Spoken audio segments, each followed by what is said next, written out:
करते हैं, देखते हैं, मापते हैं, नया कुछ जांचते हैं। Observation, measurement and analysis. देखते हैं, मापते हैं, नया कुछ जांचते हैं, कल की बात से आगे कुछ बात करते हैं। चलो नए शोध की शुरुआत करते हैं। सभी को प्रणाम। मैं डॉक्टर आरती कैमठ, यहाँ उपस्थित सभी जिज्ञासुओं, शोधार्थियों, शिक्षार्थियों, विद्यार्थियों और विद्वज्जनों का देव संस्कृति विश्वविद्यालय की ओर से हार्दिक स्वागत करती हूँ। आज tools and techniques of research paper writing workshop के तीसरे दिन में आप सभी का स्वागत है, अभिनंदन है। आइए इस सत्र को प्रारंभ करने से पूर्व हम सभी एक साथ मिलकर गुरु वंदना करें। ओम यथा सूर्यस्य कान्तिस्तु श्रीरामे विद्यते हि सर्वशक्ति स्वरूपायै देव्यै भगवत्यै नमः। देव्यै भगवत्यै नमः। आज के सत्र को प्रारंभ करते हुए ज्यादा समय न लेते हुए हम आज के अपने वक्ता डॉक्टर अभिनव सर को आमंत्रित करते हैं। Thank you. वे आए और डॉक्टर अश्विनी कुमार सर को आमंत्रित करते हैं कि वे आए और आज का सेशन स्टार्ट करें। Doctor Ashwini sir. ओके, बहुत बहुत धन्यवाद आरती जी, पीयूष जी। आज के और एक बार फिर से स्वागत है सभी लोगों का इस कार्यक्रम में, 7 दिवसीय वर्कशॉप जिसमें हम tools and technique for research writing की बात करने जा रहे हैं। आज हमारा तीसरा दिन है and today we are going to talk something more about the journals, what is journal is all about and how do we decide in which journal we should publish the article, and ultimately if we don't know the nature of journal, it would be very difficult for us to decide from where we should publish the paper. And ultimately the thing that we need to know before searching the journal, we should go through it and we should definitely know about it. And you know that when we write certain research paper, we keep certain things in our mind. First, our purpose is not only to write something but also to publish something. So when we have gone through the any research process and we documented it in a well manner, still there is certain things that you need to do for your publication. And what are the things you have to do? Of course, as I told you, if you can recall, that what are the 7 or 8 tips for accepting your paper, and what are the things that actually somehow play a role for rejection of the paper. And over there you can recall, like we had a discussion on it, like the scope and the aim of the journal is very important. So when you write your paper or you have already written your paper and you want to publish it, first and foremost thing, you should know about the journal clearly and effectively. And once you know about the journal clearly, effectively, you would be able to know whether your research contribution is fit for the journal or not. Journal is something that is a specialized, a specific area, discipline, a specific things they only publish. They do not publish everything as in one go. As you can see that we can find in newspaper, everything you will find in all the 10 or 14 pages of newspaper. But in general, it is not like that. So although even in the newspaper, you will find there are separate segments for each and everything. Like if you want to see the sports news, there is a separate segment. There is an editorial board which actually talks about the different issues, and also the local news, then national news, international news, entertainment news. Everything has their own section. Similarly, in the journals, we have a specialized area publication. So if our area or our topic is not matched with the journal need, there is a chances that still there is a chances that your paper could not publish over there.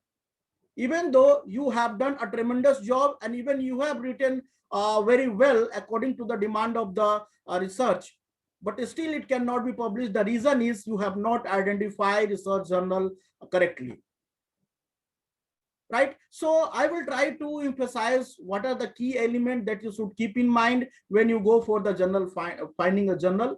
And especially, you know that in the journal finding, we keep various things in our mind. So one by one, I would like to emphasize the things in the today's discussion. The objective of the today's discussion to give you exposure, give you understanding about each core element of journal, and also to explore those things which actually make your academic career more even great in order to achievements as concerned. So for that reason, we are here to discuss once again about these tools and technique. I would like to share my screen first, and then we will move towards the further discussion.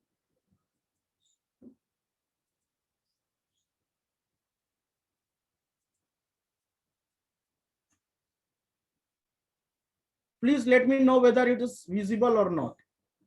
My screen is visible. Yes, sir. Okay. So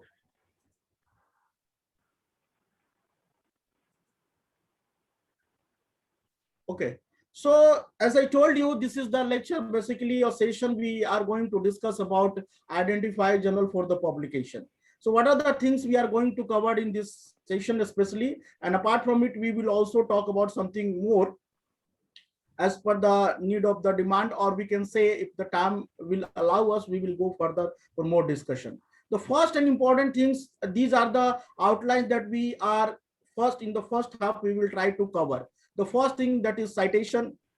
What is the impact factor? What is how we calculate it? H index, I index, UGC care list journal, then Scopus and Web of Science journals, then the journal search engines, then plagiarism. We will talk about it in a detail. So before starting today's lecture, let me once again clear one important thing here, that in the tools section, especially we have discussed lots of things in technique section. In the tools section, you know that the tools that somebody has been already developed, and some of the tools are paid tools and some are not paid tools. So our effort was there to opt out those tools which are freely accessible for all of us, and which is also very even effective as well. You know that sometimes free things cannot be find that much effective.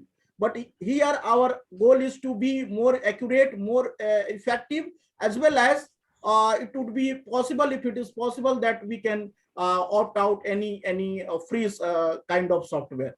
But you will not find this kind of things in all the software that we are going to talk about, or website we are talking to in this section or upcoming session. But the thing is that our main purpose is to focus upon those things that in the minimum resources through we can get a maximum output. For that I would like to emphasize on all these points. तो शुरुआत करते हैं सबसे पहले कि ये evaluation of the scientific productivity क्या है.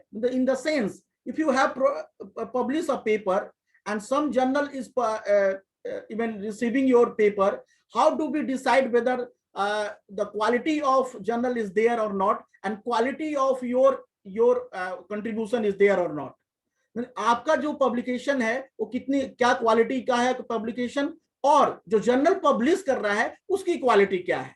So we are in the second stage, and the first stage, both stage we can say कि पहली चीज तो ये है, हमें अपने प्रोफाइल के चीजों को अच्छे से एक्सप्लोर करना है. तो उसमें हमें क्या एज ए ऑथर हमारी इवेल्युएशन कैसे की जाती है, और एज ए जर्नल उनकी इवेल्युएशन हम कैसे करते हैं. So these two things you should keep in mind, and you know that when we say scientific productivity, it will be evaluated in certain things.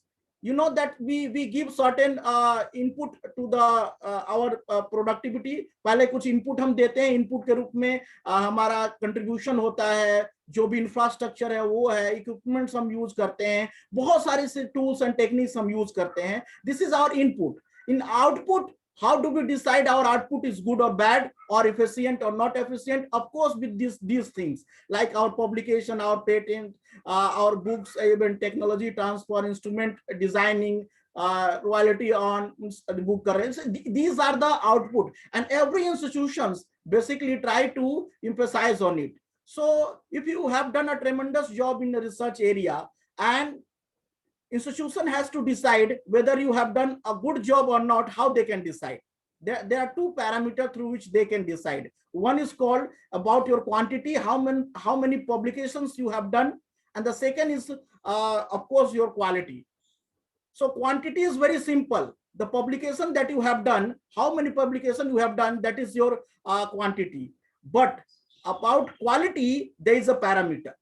There is a parameter. In both the section, we have a parameter. In quantity, if you have published a good number of paper, but it is not published in reputed journals, journals यानी कि जो भी जिसमें publish कर रहे हैं हम paper, वो रेप्यूटेटेड नहीं है, तो even though you have publish a good number of article, but still your credential is not that much efficient.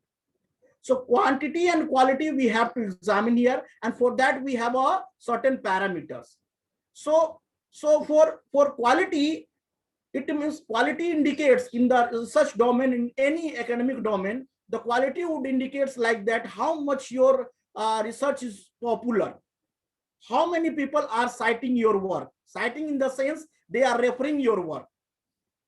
How many people they are referring your work, and if your work is referred by the some other person, it means something that you have done which is a quality in nature, something you have done which is really acceptable in nature. So the citation is all about how much the people are referring your journals, referring your articles that you have published. And you know that in we have discussed lots of things, that during research writing we use different literature review. We do literature review and we cite certain previous researches. So when we cite previous researches, it means the person जिसका हम cite कर रहे हैं उसके citation बढ़ रहे हैं. Means we have referred those persons who have done previously work, and it is very useful for our research purposes. So as one of our friend yesterday asked one question कि कुछ जैसे कि पंचकोश है और उसमें कुछ आर्टिकल नहीं मिल पा रहे हैं. There is so उस समय the problem is we are searching for the article which has been not published yet. और यदि आर्टिकल मिलता है और कुछ आर्टिकल को हम साइट करते हैं, तो वो हम अपने रिसर्च को भी पूरा करते हैं और उनके साइटेशन को बढ़ाते हैं. So how much your paper is popular, it's depend upon the citation, how many people have been referred your article, and this will indicate your quality of article. And again, it's a qualitative in nature. So you know that in the scientific domain we always try to quantify it. How effectively you have written your paper, it should also be quantified. Therefore we have H index and I10 index. H index and I10 index are the two index, popular index that we use for the author matrix, to decide whether the author, how much author is popular or how much author is efficient in their area. So when you submit your CV to anybody, and any institution, any organization, those who are willing to hire you, they basically try to see whether how many publications you have done. Not only the number of publication, the quality of publication is also matters. And this quality of publication would depends upon in which journal you have published your paper and what is your author matrix. In between the things that comes, which is called impact factor. Impact factor is the citation is has a relation with H index and I10 index, which is author matrix, whereas the citation has also a very good association with the impact factor, and this impact factor is the quality of, that indicates the quality of journals. Journal के quality को बताता है कि वो journal कितना अच्छा है. Now the impact factor क्या होता है, इसके बारे में हम अभी डिस्कस करने जा रहे हैं. So let's start with the impact factor और इसके कैलकुलेशंस क्या होते हैं. इम्पैक्ट फैक्टर के बारे में आपने बहुत सारी चीजें सुनी होंगी, उससे पहले साइटेशन को समझ लेते हैं। In the words what is citation is all about, it's referring the work done by the individual to support your research and somebody has already done and you want to support your research, you use citation, and at the same time it also refer for the impact factor. और impact factor क्या होता है? There are two words interchangeably we use. One is called site score and the second one is called impact factor. What is these 2 points are site score और impact factor क्या होता है, इसके बारे में हम अभी डिस्कस करने हैं. These two things are basically we use to decide whether the journal is a quality journal or not that much efficient journal. If in the quality journal, if you have published your article, that also makes your reputation like your paper has something which only be accepted by the quality of journal, therefore your paper has certain credentials. Similarly, there is something that we also know in this regard, which is called self-citation and institutional citation. You write a 10 number of paper. In first paper, you use a different article which has been done by, published by other authors. In the second paper, you extended your work, maybe that you have done already in the previous work. And in the extension of your work, you cite your own article in your own literature.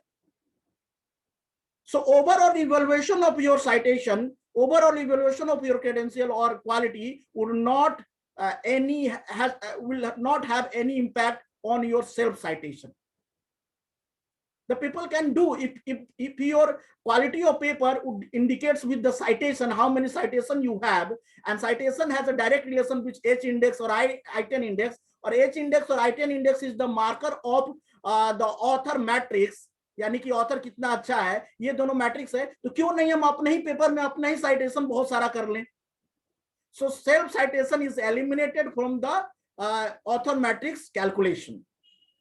Means you can't cite your article in your own. You can do it, but it is not going to impact your H index or I10 index. यानी कि जो आपको rank मिलने वाला है उसमें आपसे इससे कोई संबंध नहीं है. Even though in some of the indexing, or we can say author indexing, they also do not entertain those articles which has been cited within your institution. So it would also eliminate from your author index. So the indexing is something that gives you a kind of quantitative numbers through which you decide whether your suppose you have to decide about any author, किसी author के बारे में आपको पता करना है कि ये author कितना अच्छा है. So you can go and see their H index or I10 index. And if दो तरह का इंडेक्स क्या है इसके बारे में भी हम थोड़ी देर में बात करते हैं. Before going to that, let me once again clear about it. We will discuss about H index or I10 index. Before that, let me first go through the journal indexing. Journal indexing और journal का indexing कैसे होता है, उनको quantitatively हम कैसे rank देते हैं और उसको कैसे इवेलुएट करते हैं. As I told you, one journal can be said or can be stated that like the journal is very popular only on the basis of how many publication, how many people, how many even research article they are publishing in a year, and at the same time how many people are citing their publications. दो चीजें हैं. किसी भी journal का quality उस पर depend करता है कि वो एक साल में कितने पेपर पब्लिश करता है, और दूसरी नहीं कि सिर्फ पब्लिकेशन करना, दूसरा कि उसको कितने लोग साइट करते हैं. और साइट तभी करेंगे जब क्वालिटी ऑफ पेपर होगा. जैसे कि मैंने कल के इंट्रोडक्शन पार्ट में बताया था, when we write introduction we generally take those articles in our literature review which are substantial for us, which are very near for and real existing for our research work. तो हम उस article को बहुत ज्यादा site करते हैं जो experimental होता है, जो लॉन्गिट्यूडनल होता है, जो इवन अच्छे डेटा पर बेस होता है उसको हम साइट ज्यादा करते हैं। ऑफ कोर्स उसको हम रेफर इसलिए करते हैं कि वो स्ट्रॉन्ग आर्गुमेंट हमें देता है, और स्ट्रॉन्ग आर्गुमेंट सपोर्टिव हो या अपोज हो उससे बहुत सारी चीजें क्लियर होती हैं, उनके साइटेशन बढ़ जाते हैं। तो यानी कहने का मतलब ये है कि जो जर्नल सिर्फ पब्लिकेशन नहीं, उस जर्नल के कितने साइटेशन है, इन दोनों के रेशियो को हम बोलते हैं impact factor. So our impact factor is the indicator of the journal, whether the journal is good or bad. So ये impact factor और एक site score, there are two things, impact factor और site score. So there are two indexing agency. अब देखिए यहाँ पर कि बहुत सारे जर्नल हैं मार्केट में, उस जर्नल को इंडेक्सिंग करने के दो मेजर एजेंसीज हैं जो ये दो तरह के मैट्रिक्स बताते हैं। One agency is known as Scopus. You might be heard about this kind of word in your academic writing. तो उसमें एक Scopus is of course the database that they try to index the journals, and another group of another indexing agencies is called Web of Science Journal. Therefore, you will see that the variety of journal we say like they are the Scopus indexing journal, or they are the Web of Science indexing journal. One journal can be indexed in both of them, like Web of Science में भी हो सकता है और Scopus में भी हो सकता है, और भी कोई indexing भी हो सकता है। Google Scholar indexing, that is the Google has also their own indexing. Indexing का मतलब यह है उनके पास कितना डेटाबेस है और कितनी क्वालिटी ऑफ चीजों को वो पब्लिश करने की इंडेक्सिंग करने की प्रयास कर रहा है। तो चलिए आगे हम बात करते हैं कि कैसे इसको हम इम्पैक्ट फैक्टर को कैलकुलेट करते हैं और उसका फॉर्मूला क्या है। So let me discuss about it in briefly about it, that there are two way through which we identify impact factor, और the second one as I told you just before, which is called cite score. Scopus indexing journal impact factor नहीं बताता है, वो बताता है site score बताता है, whereas Web of Science journals mostly indicates impact factor. ये impact factor कैसे कैलकुलेट करते हैं? Let me give you one example. The impact factor we calculate on the basis of how many citation they receive by the journal and how many publications they have, and this is not for the only 1 year.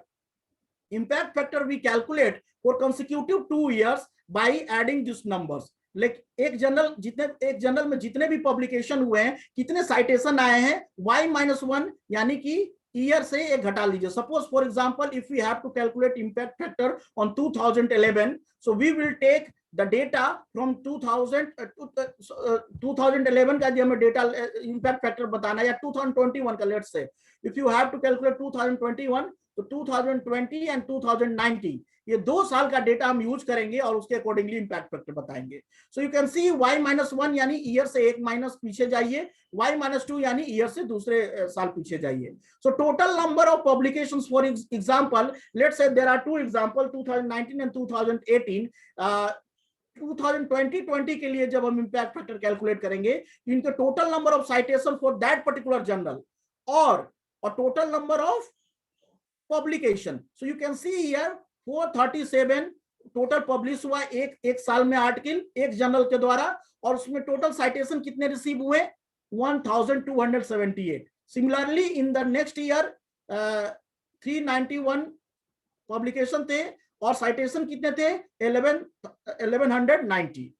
So you can see here by adding and dividing by the whole number, citation को जोड़ करके और publication से divide करेंगे, so it would comes like 2.98. So this is the impact factor of any journal. Just see this ratio.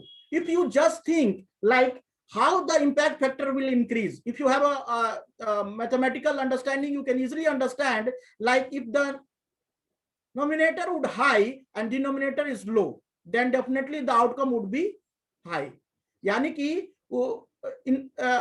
अंश ज्यादा हो हर कम हो, और we can say like this, the number of citation is high as compared to the number of publication, the score will be more than 1.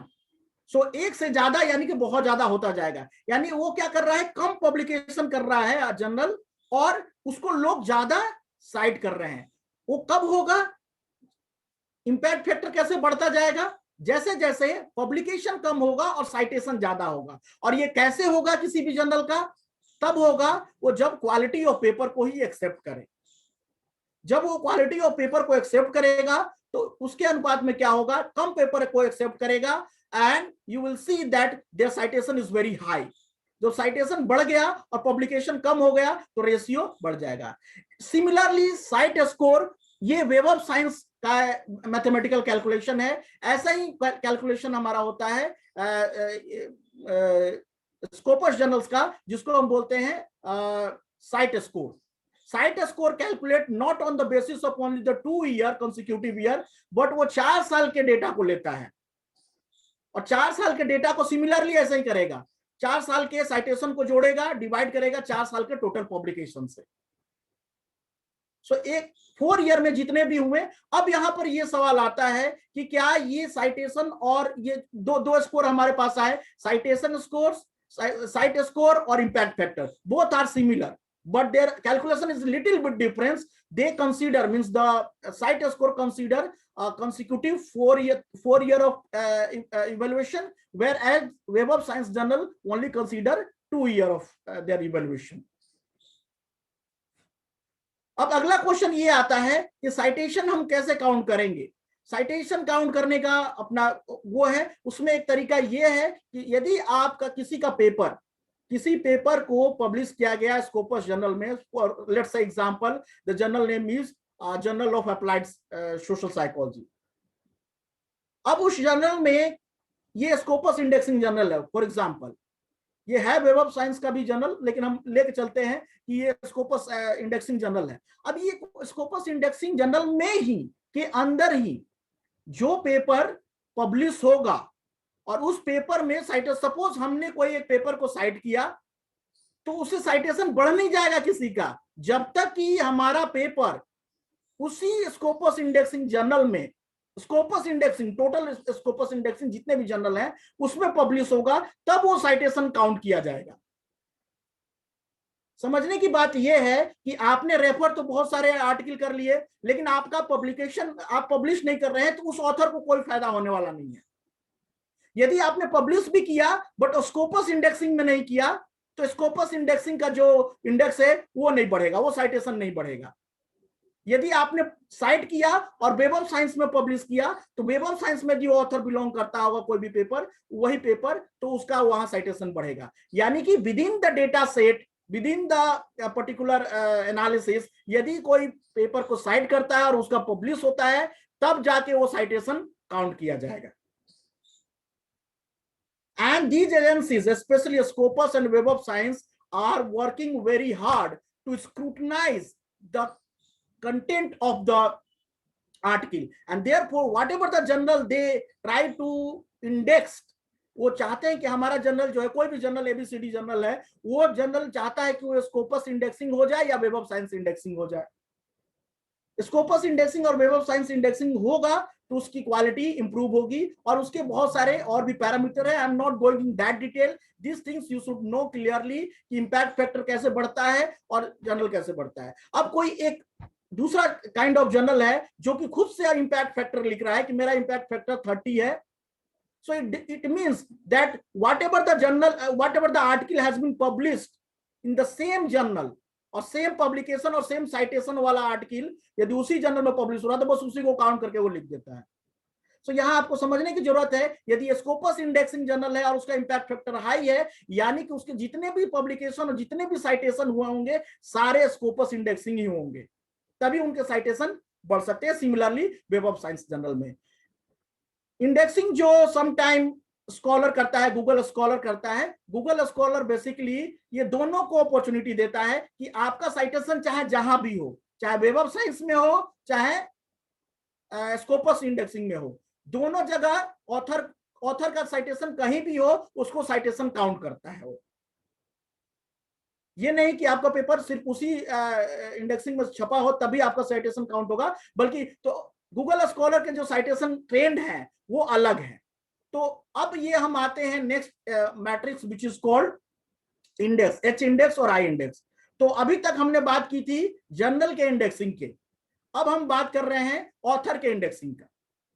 Author के indexing को यानी कि उनके क्रेडेंशियल्स को बताने के लिए और उनकी क्वालिटी को बताने के लिए we have a 2 parameter which is popular parameter. There can be a variety of parameter, but यहां दो पॉपुलर जो साइंटिफिक डोमेन में ज्यादा माना जाता है वो है एच इंडेक्स और I index.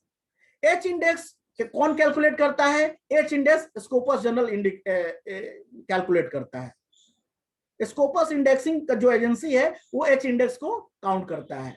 Where as web of science के साथ भी I index is a specialized index that count by Google Scholar. Google Scholar I index को देता है। इन दोनों के इंडेक्सिंग का तरीका अलग है।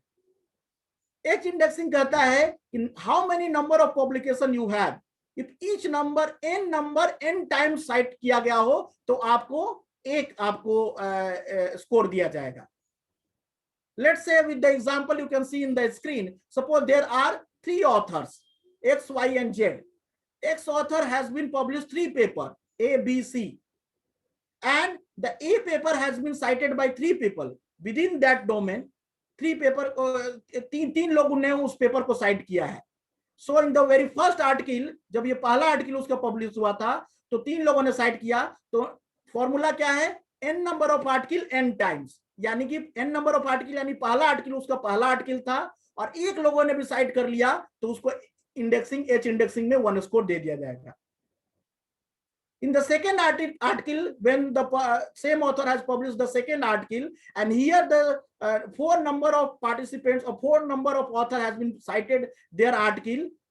So यहाँ क्या फॉर्मूला हो जाएगा? यदि उसके पास टोटल 2 पब्लिकेशन है, दोनों पब्लिकेशन में कम से कम 2 साइटेशन होने चाहिए, तब उसे 2 स्कोर मिलेगा। यदि उसके पास एक यहाँ पर होता साइटेशन, सपोज सेकेंड आर्टिकल में 1 साइटेशन होता तो भी उसका एच इंडेक्स 1 ही रहता। जब दूसरा आर्टिकल है, यानी कि जितने भी आर्टिकल होंगे, यानी 2 आर्टिकल होंगे उसके, दूसरे आर्टिकल का मतलब ये है कि दोनों आर्टिकल में कम से कम 2 साइटेशन होने चाहिए, तब वो उसको एच इंडेक्स 2 मिलेगा। Let's say example of Z, directly jump करते हैं इस पे, जेड पे। जैसे उसने एक आर्टिकल, पहला आर्टिकल एस आर्टिकल उसने पब्लिश किया, उसको 11 साइटेशन मिले। 11 साइटेशन मिलने के बावजूद भी, क्योंकि वो पहला उसका आर्टिकल था, उसे एच इंडेक्स 1 मिलेगा। उसको 1000 लोग भी साइट करें तो भी उसको एच इंडेक्स में 1 स्कोर मिलेगा। दूसरा आर्टिकल उसने पब्लिश किया तो एज्यूम ये किया जा रहा है n number of article n times, यानी 2 आर्टिकल दोनों ही 2 बार वो होने चाहिए, साइट किए गए होने चाहिए। तो you can see here the 11 and 5 दोनों 2 से ज्यादा है, उसे 2 इंडेक्सिंग मिल गया। सिमिलरली तीसरा आर्टिकल जब पब्लिश किया तो हम एज्यूम कर रहे हैं कि कम से कम 1 स्कोर बढ़ाने के लिए एच इंडेक्स का, तीनों आर्टिकल 3 बार पब्लिश होना चाहिए। Similarly you can C in the 4th and in the 5। देखिए 5th आर्टिकल जो है उसका पब्लिश हुआ है और 5th आर्टिकल में सबके 5 से ज्यादा वो स्कोर हैं, सबके 5 से ज्यादा साइटेशन है, बट लास्ट आर्टिकल का 5 से ज्यादा नहीं है, इसीलिए इसे स्कोर 4 का 4 ही रहा। Even though the 5th paper he has published, but still their H index is 4. The reason is the 5th article supposed to be cited by 5 times, at least 5 times. So by this way we calculate H index. Google Scholar publish the give the author matrix by I10 index. I10 index ये बोलता है कि हर 10वें citation पे आपको 1 score हम देंगे। So each article should be published 10 times. If your article has been published 10 times, or maybe publish करें, every article has to be cited by 10 times by the other authors, you will get 1 score. Minimum 10 है, 10 से ऊपर जाएंगे तो 1 score मिलेगा, चाहे 1000 हो citation या 2000 हो साइटेशन। तो पहला आर्टिकल है, एक ऑथर ने पहला आर्टिकल उसने पब्लिश किया जिसको 12 लोगों ने साइट किया, 12 लोग तो 1, या 20 भी होता तो भी 1 मिलता। दूसरा आर्टिकल उसने पब्लिश किया, दूसरे आर्टिकल में फिर से 18 लोगों ने उसे साइट किया, सिंपली इसे हम 2 दे देंगे, क्योंकि पहला एक ऑलरेडी मिल चुका है आई इंडेक्स, और सेकंड इज द और दूसरा आर्टिकल भी 10 से ज्यादा बार पब्लिश साइट किया जा सका।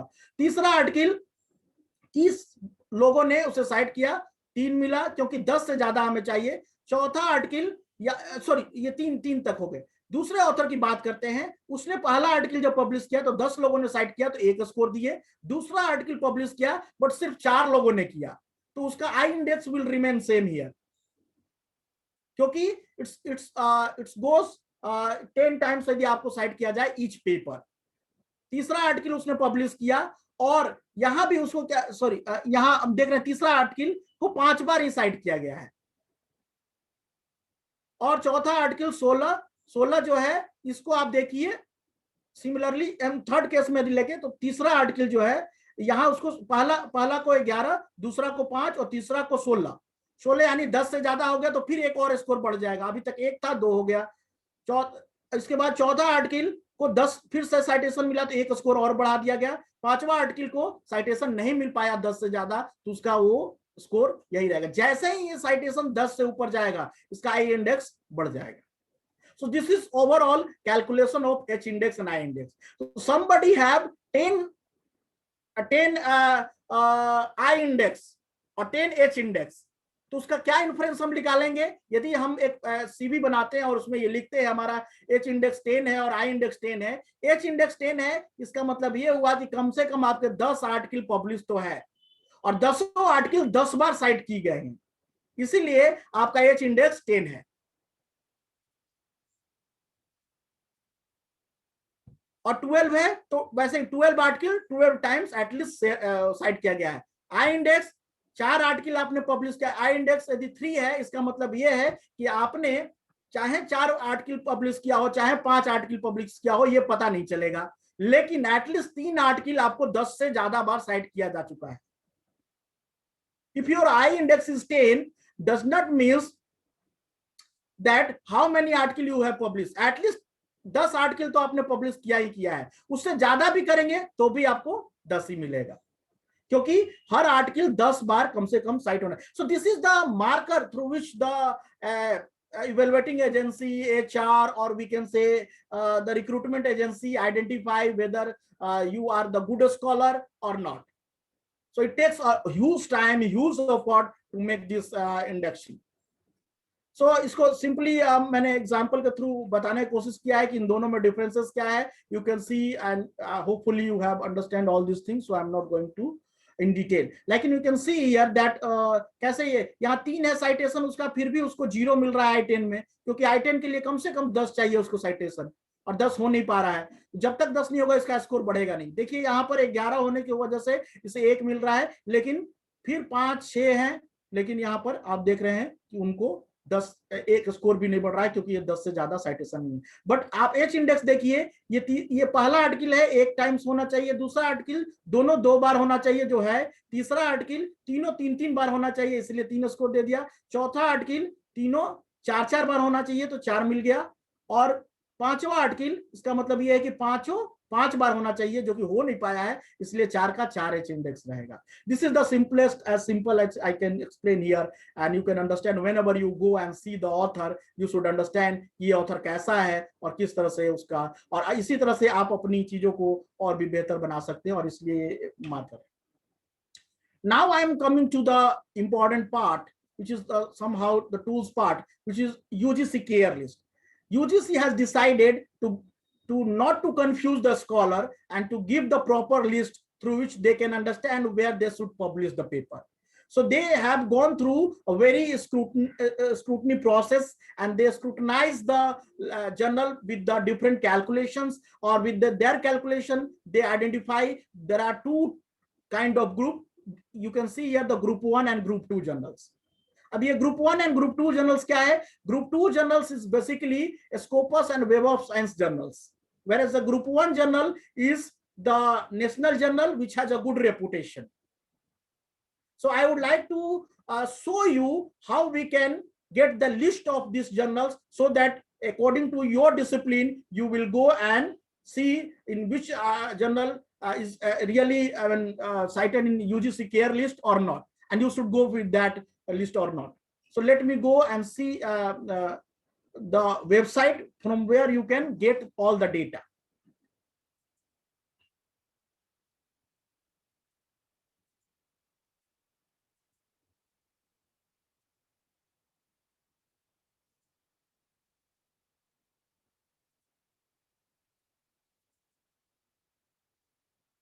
UGC care list, screen is visible, screen दिख रहा है, स्क्रीन है, दिख रहा है? हाँ, यस सर। ओके, सो पहले हम थोड़ी सी चीजें बता दें, फिर हम वेबसाइट पे जाएंगे। यूजीसी केयर लिस्ट के बारे में मैंने बताया था, there are two group of journal को दो ग्रुप में बांटता है। पहले शुरुआत में यूजीसी ने बहुत सारे जर्नल को एंटरटेन किया, बाद में स्क्रूटनाइज किया गया, बहुत कॉम्प्लेन आया कि कुछ भी जर्नल को उन्होंने केयर लिस्ट में डाल दिया है। बाद में उन्होंने केयर लिस्ट बनाया। केयर का एक पूरा फुल फॉर्म है, इट्स एब्रिविएशन, और उस एब्रिविएशन को हम लोग अभी पढ़ेंगे। फिर ये देखेंगे कि ये ग्रुप 1 और ग्रुप 2 में क्या है। Group 2 is basically Scopus and web of science journal. Web of Scopus is Scopus journal. Web of Science journal is further having different indexing. SSCI is called social science indexing. SCIE is called science citation. SSCI is a social science citation indexing. SCIE is the science indexing extension or expandation. ऐसा ही extension है. ESCI is engineering and science indexing. AHCI is art and humanity citation index. So these are the grouping through which Web of Science journals basically consider the journals. Let me go and see, show you the website where you can. So first of all, you have to write UGC Care. UGC Care simply. Or here you can see this is the website that you have to follow, UGC Care. Particular university जो है पुणे की university है, इसने workout किया है, यही agency थी जो इनवाइट की थी एप्लीकेशंस और सारी चीजें की थी, तो इनका नाम यहाँ पर आता है। So once you click this website you will be here to see whether so now you can see there are two basic journals. So list journal is group 1 and group 2. So when you click group 1, so you will not be able to see the list of the journal. कुछ चीजें हैं आपको different websites मिलेंगे, लेकिन आप उस चीज को प्रॉपर देख नहीं पाएंगे।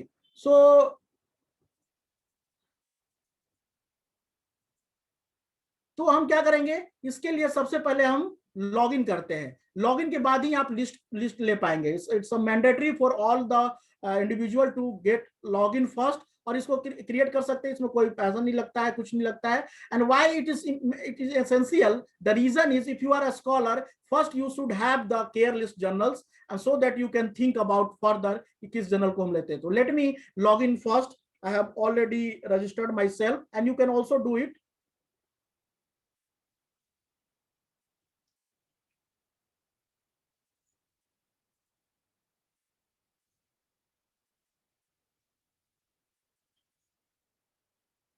Just you have to click I am not remote, means कि कोई सिस्टम जनरेटेड कोई सॉफ्टवेयर तो वर्क नहीं कर रहा है, जो आप कोई व्यक्ति नहीं कर रहा है, बल्कि कोई सिस्टम कर रहा है। Once I click this, you will get again this page and here you can see the log out. Log out का मतलब ये है कि आप लॉग इन कर लिए, तभी लॉग आउट के बारे में ये बोल रहा है। यहाँ आपको ये क्लिक करेंगे तो फिर से आपको उसी वेबसाइट पेज पे ले जाएगा जहाँ कि आपको कोई इंफॉर्मेशन नहीं मिलेगा। तो बेटर ये है कि आप यहाँ पर सर्च लिस्ट में जाइए और यहाँ लीजिए UGC Care list.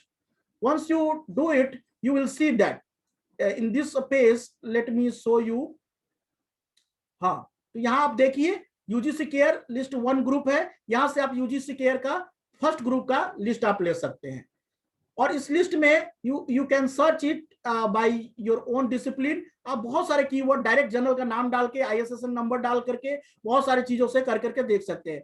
Even if you are interested not to go into particular journal, तो आप यहाँ sciences, social sciences, art and humanities और मल्टीडिसिप्लिनरी जर्नल कौन कौन है, एक को भी क्लिक करके कर सकते हैं। हम एक चीज करते हैं, हम जाते हैं subject wise. Suppose if I want to write like psychology, so यहां हम सर्च करते हैं और यहां देखिए आपको मिलेगा around how many journals are there, 18. Only 18 journal is there in UGC Care list 1, which is not a Scopus, which is not Web of Science. In some of the time, जैसे जैसे अच्छा जर्नल की quality होते गई, कुछ journal बाद में indexing कर दिया गया है स्कोपस में भी। So you can see how effective this list is all about. So आप देख सकते हैं कि ये सारे जर्नल है जो आप जो कि स्कोपस इंडेक्सिंग तो नहीं है, इन दोनों को छोड़ दिया जाए तो ये सारे जर्नल जो स्कोपस इंडेक्सिंग नहीं है, ना ही वेब ऑफ साइंसेस जर्नल है, but still it is there in the Scopus, UGC care list 1.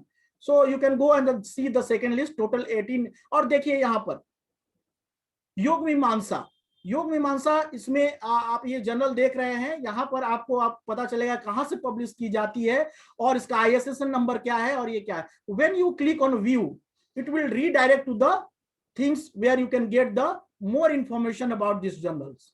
So here when I click the Yog Mimamsa, it will redirect to the, I think, to the web page of Yog Mimamsa. So by doing this, you can easily visit the actual website, and by looking this website, you can identify how to publish the paper and what are the things we should keep in mind before publishing the paper. Submit article. So when you go for the submit article, here you will see the author guideline and everything. So I'm not going into that detail. Let me once again come to this point, and so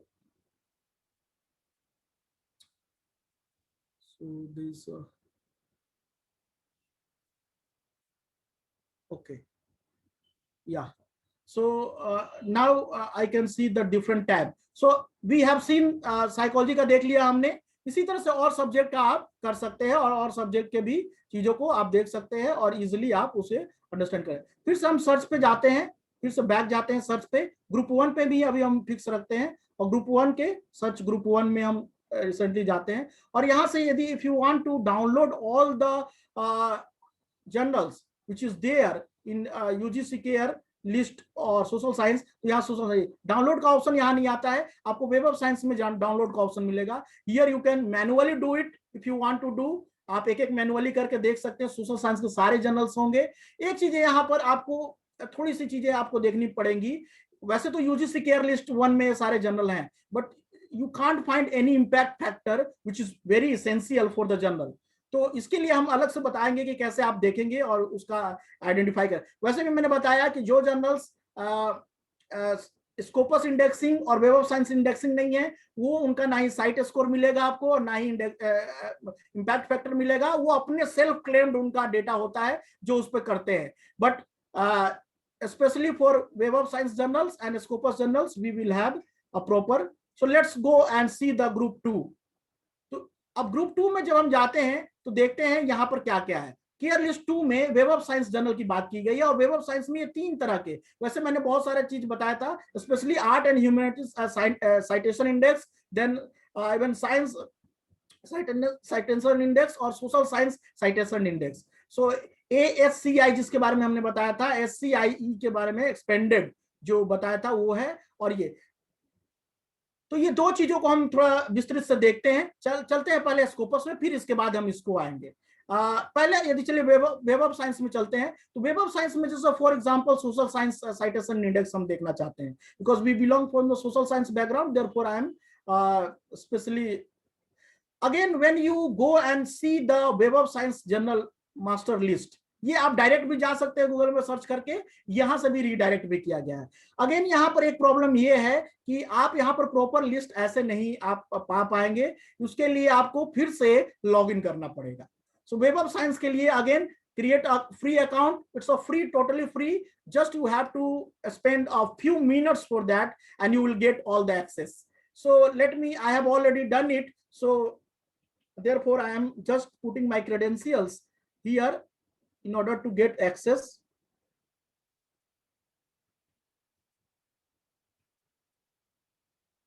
register का यहां पर आ रहा है, यदि आप register करना चाहते हैं तो यहां पर कर लीजिए, कोई इसका फ्री ऑफ कॉस्ट है. Now you can see here I have signed in Web of Science Group Journal. क्या देख रहे हैं, मास्टर जर्नल लिस्ट है यहाँ पर, web of science group journal. अब यहाँ पर आप तो चाहे तो आप सर्च कर सकते हैं जर्नल को, और बेहतर ये होगा कि if you have no idea, there are two things. Either you are aware about certain journal and you have decided to go in that journal, but you are trying to identify whether the journal is Web of Science indexing or not, और Scopus indexing और not, तो आप website पे web of science के जाके direct यहां search करके आप देख सकते हैं.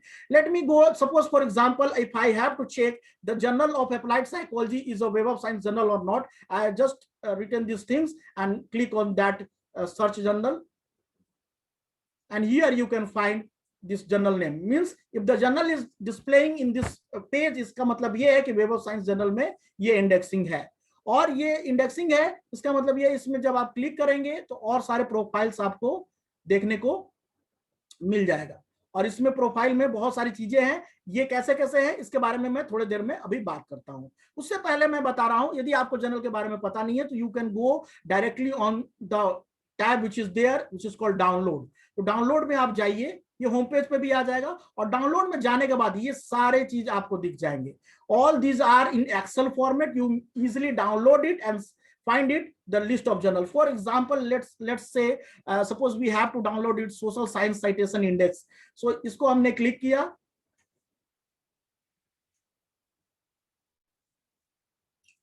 और जहां भी आप उसको रखना चाहते हैं, लेट्स से डीएसबीबी लेक्चर में हम इसको डाल देते हैं, यहाँ सेव कर दिया हमने। तो ये हमारा एक्सेल सीट डाउनलोड हो गया। Let me open this excel sheet so that you can understand more कि एक्सेल सीट में क्या क्या आने वाला है। सिमिलरली आप और भी चीजें हैं जो आप जा करके वहां से डाउनलोड कर सकते हैं। This is the best authentic way through which you can go and see the whole content list of journal. हमने सोशल साइंस का किया है। अब ये सोशल साइंस तो एक छोटा सा एरिया है नहीं, ये ब्रॉड एरिया है। अब यहाँ हमें फाइंड करना है कि कैसे हम अपने जर्नल को फाइंड आउट करें। तो this is the language, in which language they publish the article. और इसको हम थोड़ा सा और ऐसा कर लेते हैं, ये जर्नल के नाम है, कहां से पब्लिश होता है वो है, जर्नल का नाम है। और ये देखिए आपको सारे सब्जेक्ट के आपको नाम भी मिल जाएंगे, साइकोलॉजी, एंथ्रोपोलॉजी, ये देख रहे हैं आप। So just go and find the things. Let me show you कि आप इसमें इजिली आप फाइंड आउट कर सकते हैं। और सब्जेक्ट देख लीजिए कि साइकोलॉजी कहाँ कहाँ है। इसको हमने हाईलाइट किया, कंट्रोल एफ। फिल्टर भी लगा सकते हैं, उससे बेटर ये होगा कि आप फिल्टर लगाएं, फिल्टर ज्यादा अच्छा होगा।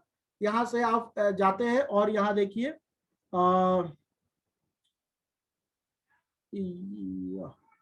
कहाँ फिल्टर, यहाँ पर फिल्टर है, यहाँ फिल्टर पे आप क्लिक किए। जैसे ही आप क्लिक करेंगे तो यहाँ आपको एक टैब बना हुआ आ जाएगा।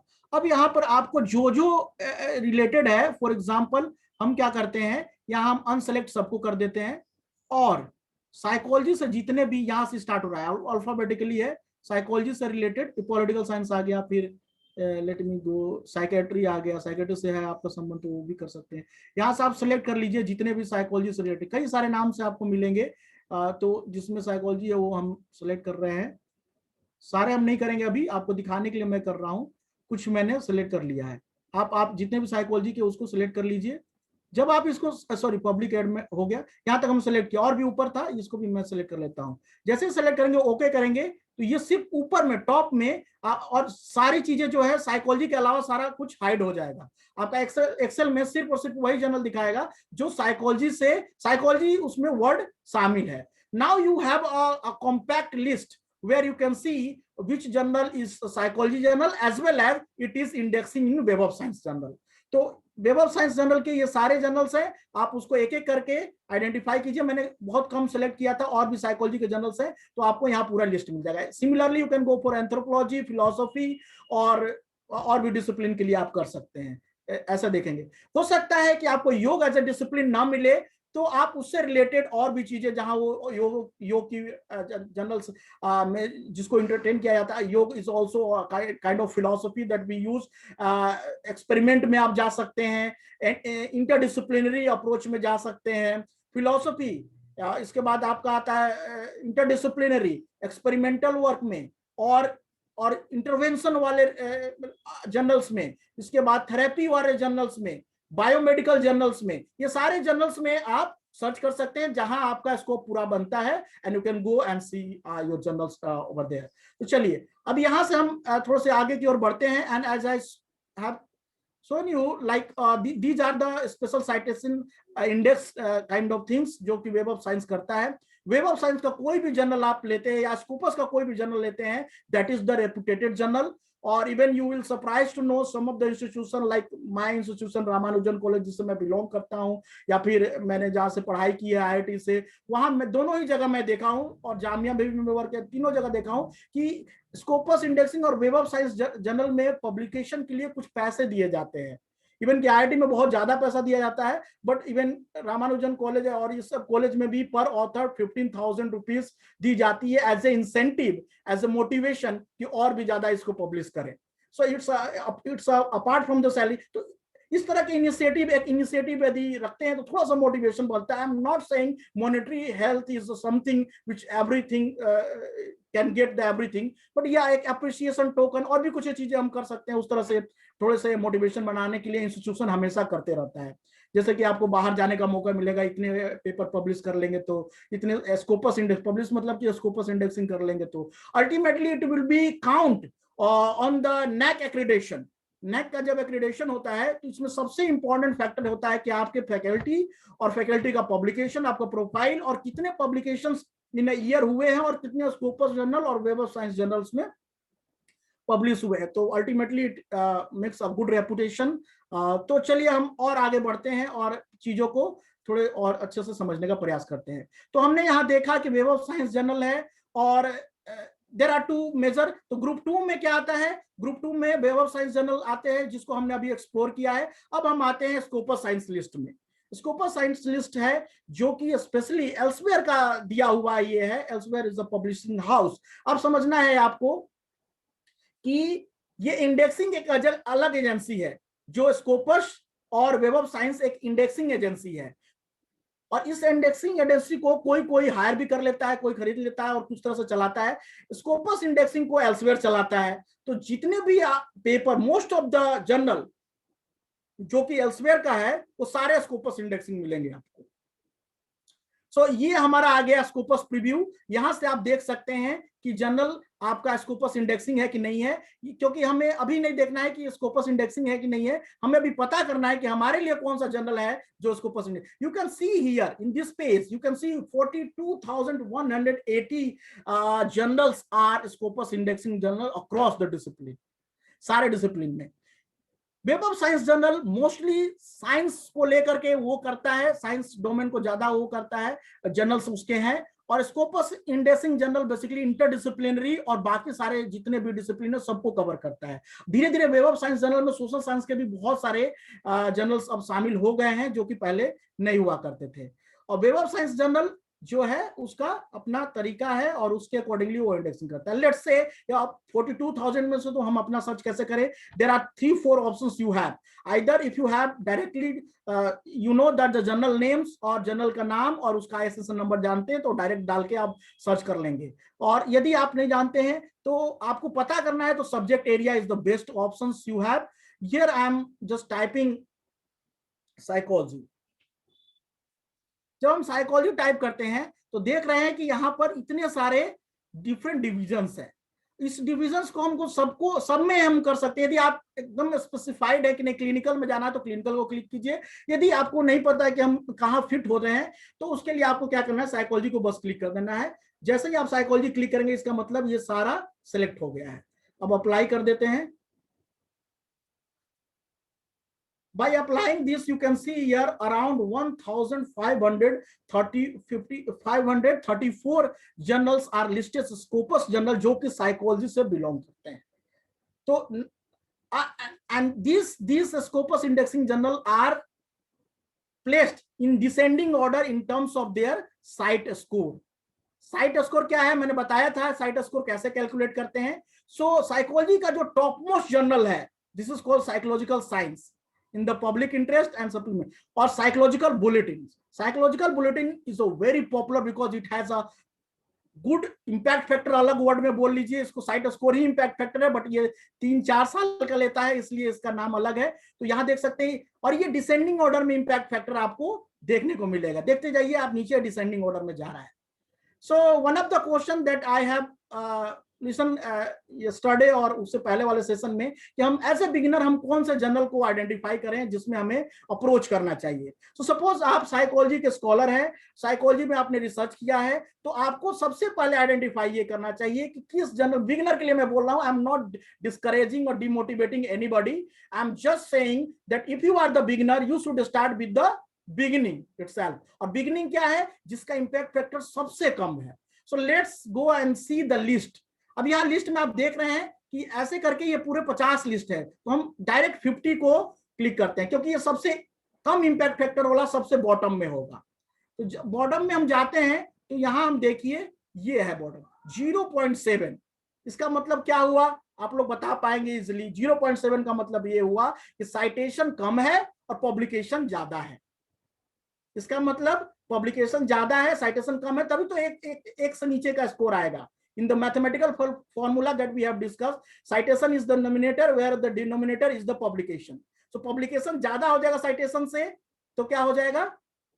1 से कम वैल्यू आएगा। So you can consider, although even though it is a very less impact factor, but still it is a Scopus indexing.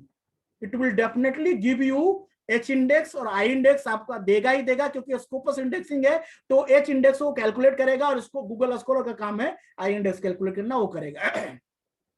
तो इसमें से आप अब फिर से देखना चालू कीजिए कि कौन सा, जैसे बायोलिंग्विस्टिक हो गया और भी चीजें हैं, आप यहाँ पर देख सकते हैं स्टडी ऑफ साइकोलॉजी का। अब ओपन एक्सेस यहाँ लिखा हुआ है। ओपन एक्सेस यानी कि इस जर्नल के कितने भी आर्टिकल आप देखेंगे वो सारे ओपन एक्सेस होंगे, जो कि फ्री ऑफ कॉस्ट आपके इस जर्नल के सारे आर्टिकल आपको मिल जाएंगे। और भी चीजें हैं, इस जब आर्टिकल को हम क्लिक करते हैं तो यहाँ पर आपको पूरा कैलकुलेशन देखने को मिलेगा।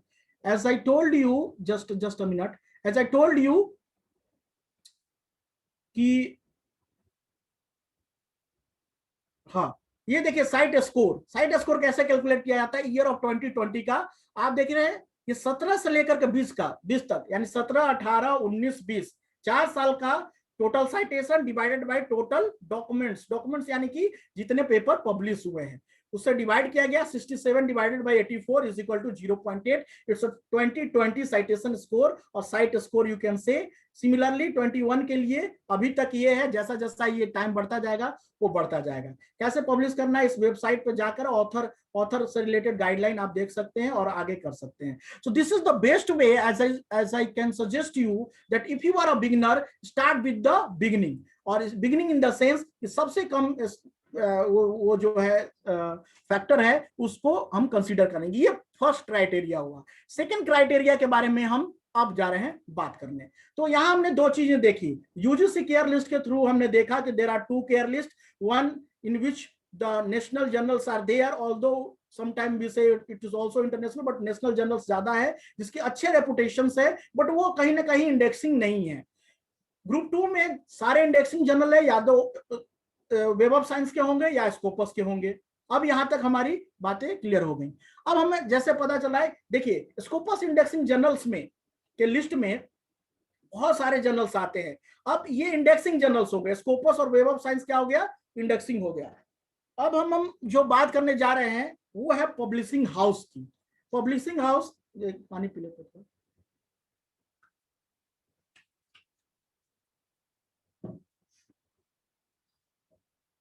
There are good number of publishing house, यानी कि पब्लिशर बहुत सारे हैं जर्नल्स के।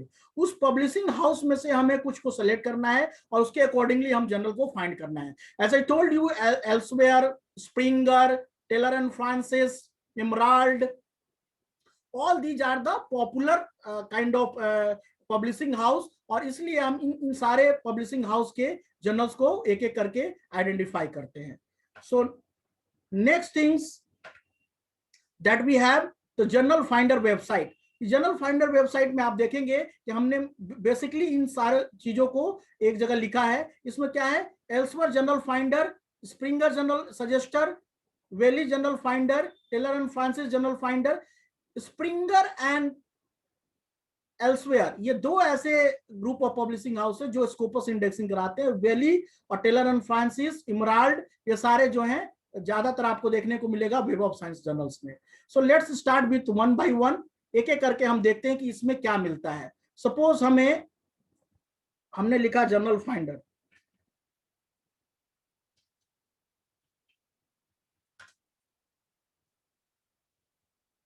तो जर्नल फाइंडर में पहला जो है, मैंने सर्च किया इसलिए पहला आ रहा है, बाकी आप देख सकते हैं, या एल्सवेयर का है, फिर हम स्प्रिंगर का देखेंगे, फिर हम देखेंगे वेले का। तो सबसे पहले हम एल्सवेयर का देखते हैं। ये मान के चलिए कि ये सारे जर्नल्स आपके स्कोपस जर्नल्स होंगे। यदि नहीं भी होंगे तो उसके बारे में आपको पता है कि कैसे चेक करना है, स्कोपस के वेबसाइट पे जाकर के आप इजीली चेक कर लेते हैं।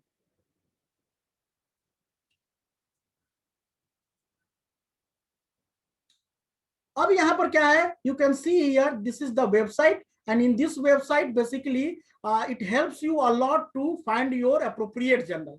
इसके लिए आपको कुछ इनपुट देने होंगे। You know, artificial intelligence is all about the things through which we get the data with the input and और आउटपुट जो उसका देता है। तो यहां पर हमें क्या क्या चीजों की जरूरत पड़ेगी। आपने यदि पेपर लिखा है तो आपके पेपर का टाइटल, एब्स्ट्रैक्ट, ये दो चीजें, और कीवर्ड भी आप दे सकते हैं, और कीवर्ड के साथ, which is optional, but if you give the keyword you will get a proper article. So let me give you one example. तो एक एग्जांपल हम देते हैं, एक कोई भी एक आर्टिकल लेते हैं और उसके अकॉर्डिंगली हम, चलिए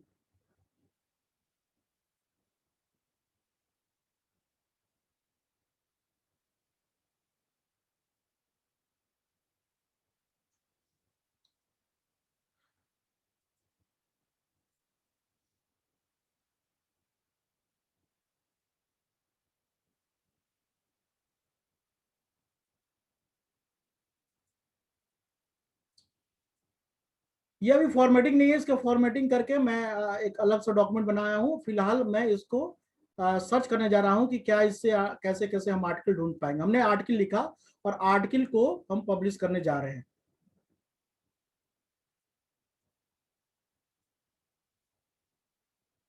अब इस आर्टिकल को पब्लिश करने के लिए सबसे पहले मैं कॉपी करूंगा टाइटल को, और आइडेंटिफाई करने के लिए कौन सा जर्नल हो, तो यहाँ पर हमने उसको पेस्ट किया, सिंपली टाइटल पेस्ट किया।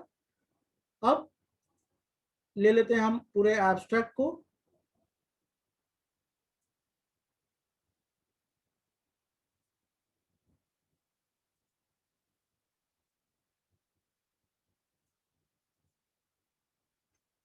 मैंने एब्स्ट्रैक्ट डाल दिया पूरा। अब एब्स्ट्रैक्ट डालने के बाद यहाँ पर हमें कीवर्ड्स डालने हैं। जैसे कि एक कीवर्ड्स जो है हैंडेडनेस, हैंडेडनेस मेरा एक कीवर्ड है, तो वो सेलेक्ट करेगा आपको। वैसे लेटरलिटी, तो लेटरलिटी एक और भी है, जैसे स्टूप, स्टूप इफेक्ट और स्टूप इंटरफेरेंस, कुछ भी आ जाए।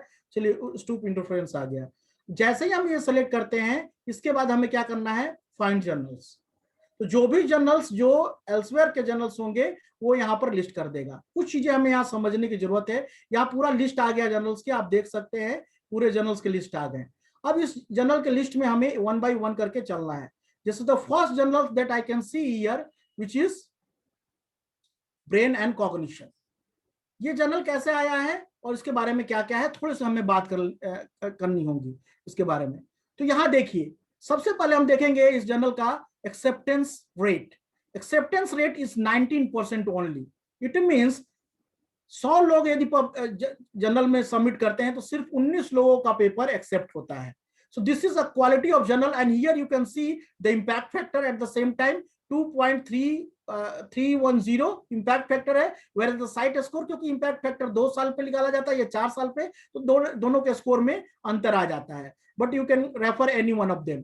कितना टाइम लगाता है पहला डिसीजन लेने में, तो 6 वीक का टाइम लगाता है, और टोटल पब्लिकेशन में 3 week. Once they take decision, so आपको 3 वीक के अंदर आपका पब्लिकेशन हो जाएगा।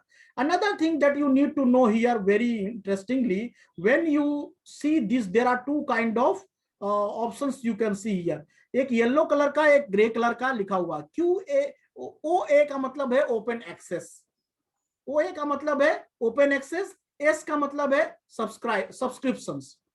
Open access and S both are written in this particular journal, जो कि उसने सजेस्ट किया है, और ये जर्नल स्प्रिंगर का है, सॉरी एल्सवेयर का है, इसीलिए हम इसको, इस जर्नल को पहले लिस्ट में आया है। टोटल हमारे आर्टिकल के अकॉर्डिंगली,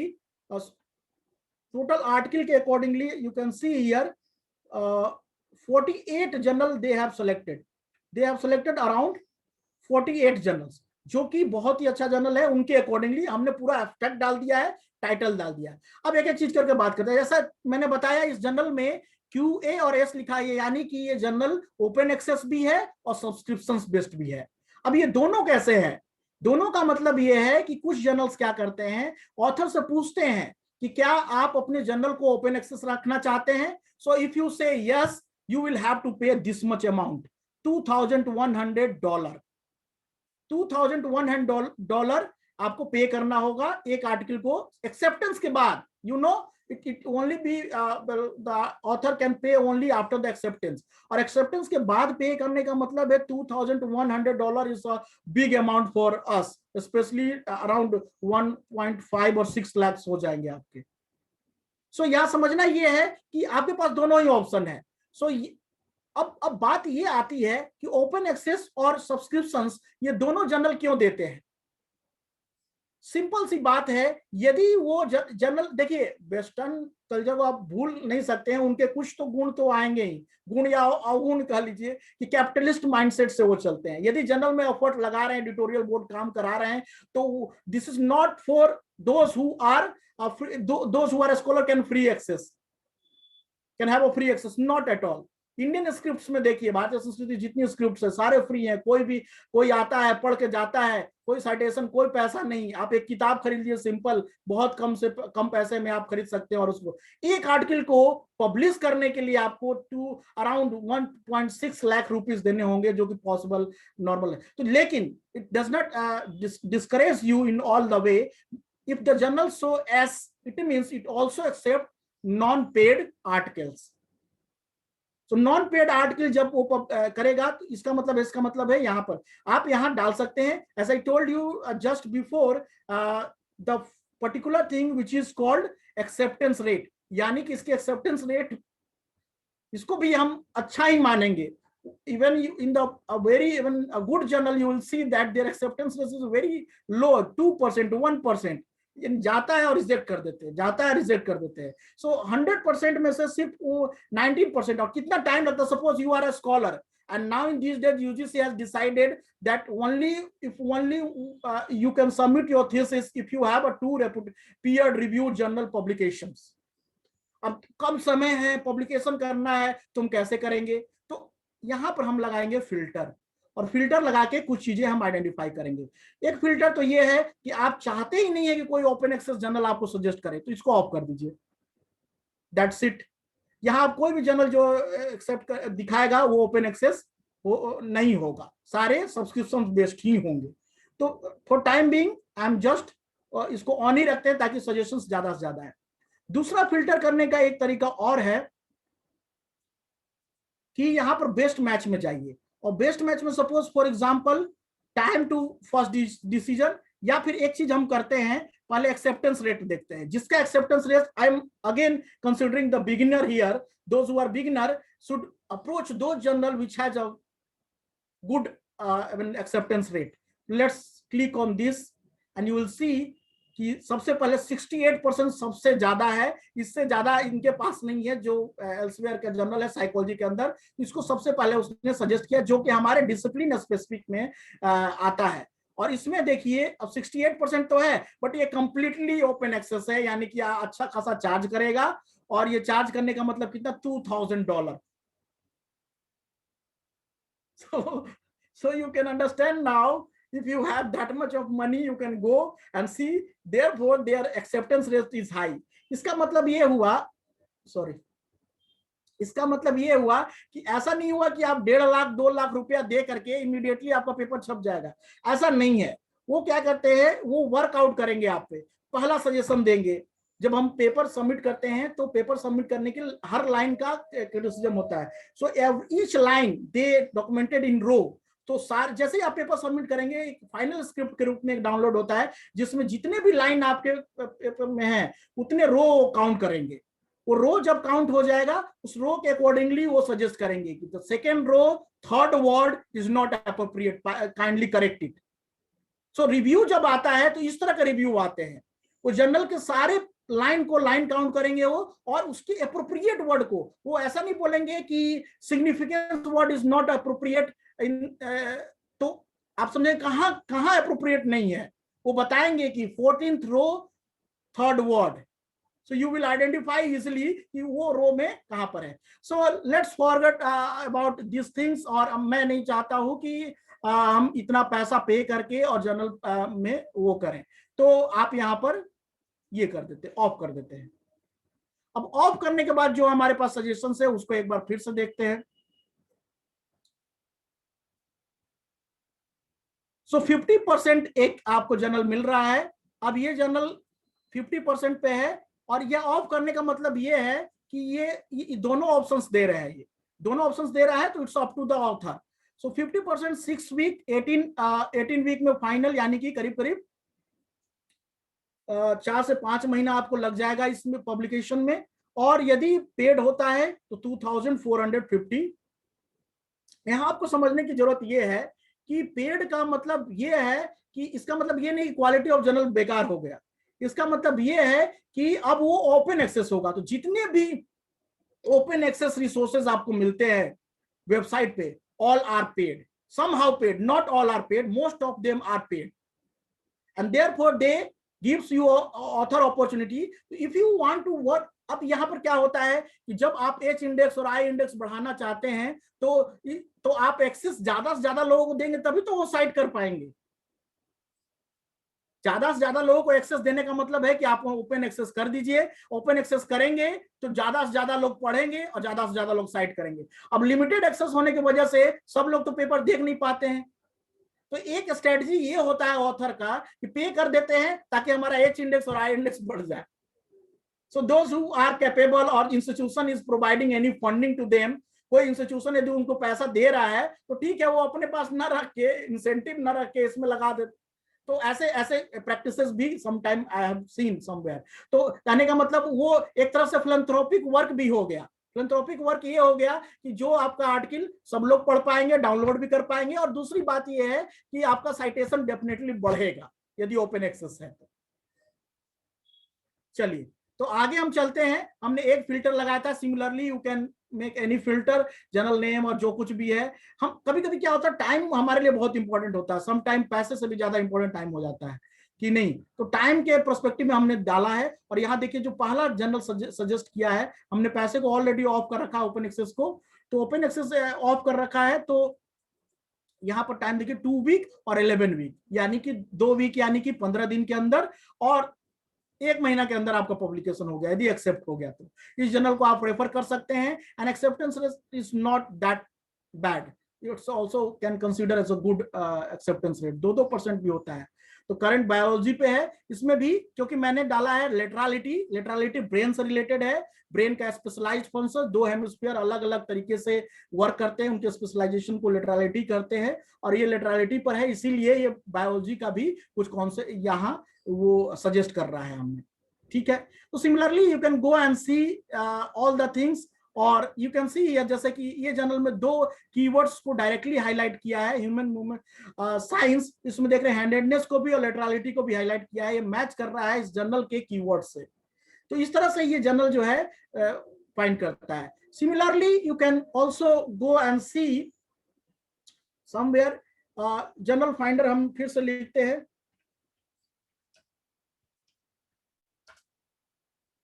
तो दूसरा, हम पहले तो ये एल्सवेयर का हमने देखा, दूसरा स्प्रिंगर का देख सकते हैं। स्प्रिंगर का भी ऑलमोस्ट वैसा ही इंटरफेस है। वेली का जर्नल में चलते हैं हम।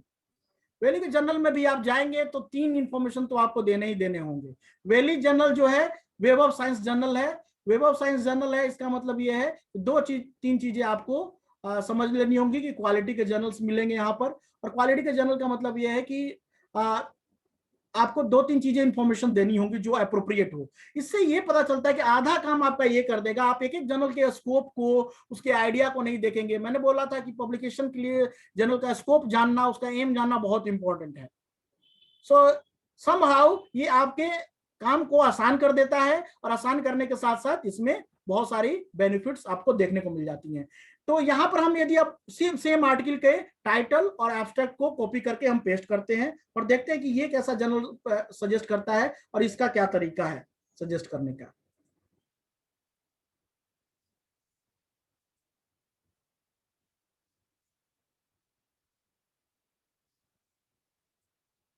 यहाँ देख रहे होंगे कि आप एक आईडी है, ये आईडी ऑथर आईडी बोलते हैं, जो ऑथर जनरली क्रिएट करते हैं। इसके बारे में भी आने वाले दिनों में मैं बताऊंगा आपको इसका।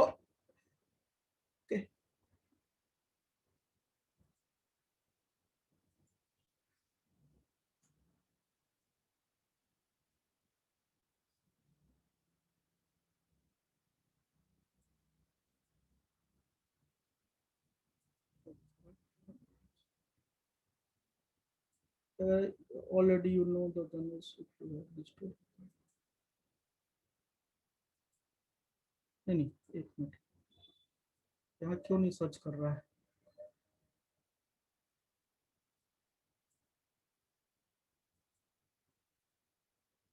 Sorry, we are unable to generate the result. Find the relevant journal you could. अभी कुछ इशू होगा, बट वैसे स्ट्रॉन्ग रखिए, इसलिए है क्या? क्या मैचिंग नहीं नहीं स्ट्रेटजी नहीं बदल सकते हैं कि स्ट्रॉन्ग?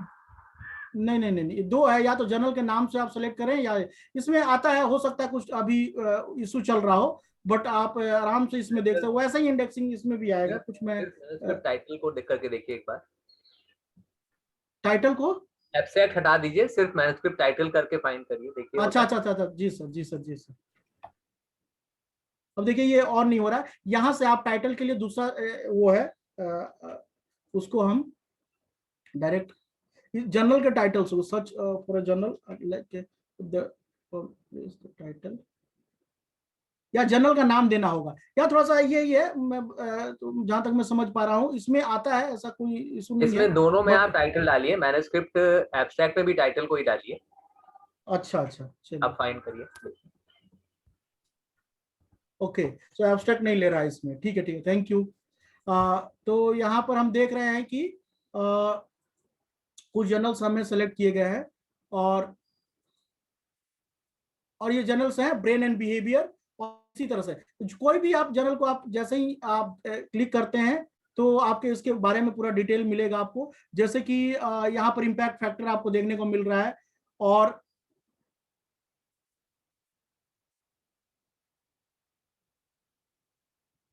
ये जर्नल का डायरेक्ट वेबसाइट है जहां पर आप जाके इस चीज को देख सकते हैं।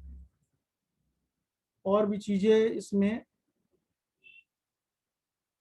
देखिए, ओपन एक्सेस यहाँ पर आपको देखने को मिल रहा है। ओपन एक्सेस यस है, यानी कि ये पेड होगा, कितना पैसा लगेगा उनके रिस्पेक्टिव वेबसाइट पे पता चलेगा। या ओपन एक्सेस ऑप्शनल है, तो अनपेड और पेड दोनों ही चीजें होंगी। सिमिलरली आप देख सकते हैं कि इसमें भी इसने भी वैसे ही सजेस्ट किया है पेपर को, जर्नल को। और एक मिनट सो यहाँ भी आप कोई भी जर्नल को आप क्लिक करके डायरेक्ट उसके वेबसाइट पे जा सकते हैं, और इसके सेपरेट वेबसाइट पे आप वो रेफर कर देगा जहाँ आप कुछ आर्टिकल उससे रिलेटेड पढ़ भी सकते हैं। तो ये हो गया हमारा दूसरा फाइंडर, जो ज्यादातर ये इसमें जितने भी आपको जर्नल सजेस्ट किए जाएंगे वैली लाइब्रेरी के होंगे, और उनसे रिलेटेड जर्नल्स आपको यहाँ पर दिखाई देगा। और ओपन एक्सेस एंड बाकी सारी चीजों के बारे में हमने पहले ही बात कर ली है, तो आई am not going in that detail. तो अब हम एक और जर्नल देखते हैं जो कि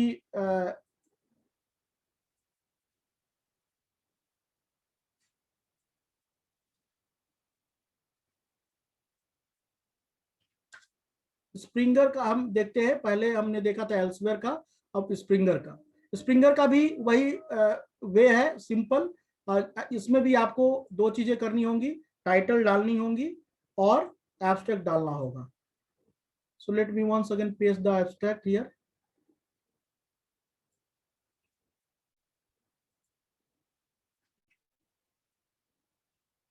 और इसके बाद सब्जेक्ट एरिया आप आप साइकोलॉजी, न्यूरो साइकोलॉजी जो भी है आप वो सर्च कर लीजिए, या फिर सजेस्ट जर्नल पे करिए। सजेस्ट जर्नल पे यदि नहीं ले रहा है तो इसका मतलब है कि साइकोलॉजी में समटाइम देखिए, तो यहाँ आपके अकॉर्डिंगली या तो फिर आप सब्जेक्ट एरिया कीजिए, या तो सिर्फ टाइटल से ही आप आगे बढ़ सकते हैं, और यहाँ पर आपको फिर से जर्नल सजेस्ट कर दिए जाएंगे। First decision 73, impact factor 2.5, acceptance rate, this psychological researches, और यहाँ पर जब आप क्लिक करेंगे तो कैसे मैन्युस्क्रिप्ट वो करना है उसके बारे में आपको डिटेल यहाँ मिल जाएगा। सो this is the way through which you can directly search your article. Basic principle सबने एक ही तरह से फॉलो किया है। सो the major purpose is to go and see all the journals। Almost सब जगह टाइटल और एब्स्ट्रैक्ट मांगते हैं। शायद वैल्यू में अभी काम नहीं कर रहा है जो टाइटल से, बल्कि एब्स्ट्रैक्ट भी वहां डाल सकते हैं। यदि टाइटल, सर ने अच्छा बताया ऑप्शन, यदि एब्स्ट्रैक्ट नहीं ले रहा है तो टाइटल भी वहां डाल के आप देख सकते हैं। Science Direct and JSTOR के बारे में मैं बात करूं, Science Direct and JSTOR are the two journals group जहां से आपको बहुत सारे जर्नल्स आपको मिलते हैं। अब यहां तक तो एरिया स्पेसिफिक जर्नल्स के बारे में हमने बात किया। साइंस डायरेक्ट में आपको स्प्रिंगर और एल्सेवियर दोनों के जर्नल्स मिल जाते हैं। साइंस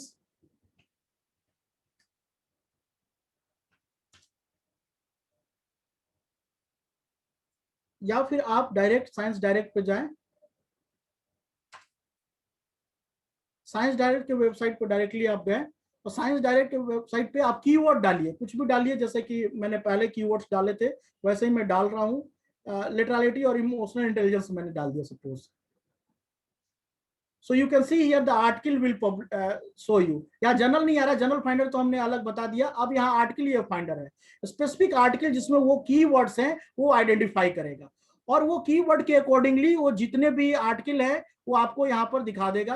अब इस आर्टिकल में जैसा कि मैंने बताया पहले भी कि ओपन एक्सेस और सब्सक्रिप्शन बेस्ड आर्टिकल दिखाता है, और इसमें बेस्ट है, जैसे ये डाउनलोड पीडीएफ दिखा रहा है, इसका मतलब ये है कि ये ओपन एक्सेस जर्नल्स है। ओपन एक्सेस जर्नल का open access article, open access journal मतलब कि ओपन एक्सेस आर्टिकल है, और इसको आप डाउनलोड कर लेंगे इजिली। और similarly when you see this kind of things like download PDF, तो आप यहाँ पर यदि आपको लगता है कोई भी आर्टिकल आपके लिए फिट है आपके रिसर्च उसके लिए, तो आप क्लिक कीजिए, और क्लिक करने के बाद नेक्स्ट पेज जो खुलेगा आप वहां पर इस आर्टिकल को पढ़ सकते हैं। एब्स्ट्रैक्ट सारे आर्टिकल का मिलेगा, वेदर दे आर ओपन और not, still you can see the abstract content. Abstract content को इजिली आप देख करके आप वो कर सकते हैं। या पीडीएफ डाउनलोड का ऑप्शन आ जाएगा, जैसे ही डाउनलोड का ऑप्शन आ रहा है यानी कि ओपन एक्सेस जर्नल है, ओपन एक्सेस आर्टिकल है। जर्नल कहना थोड़ा सही नहीं होगा क्योंकि दोनों ही तरह के आर्टिकल आपको एक जर्नल में देखने को मिलते हैं।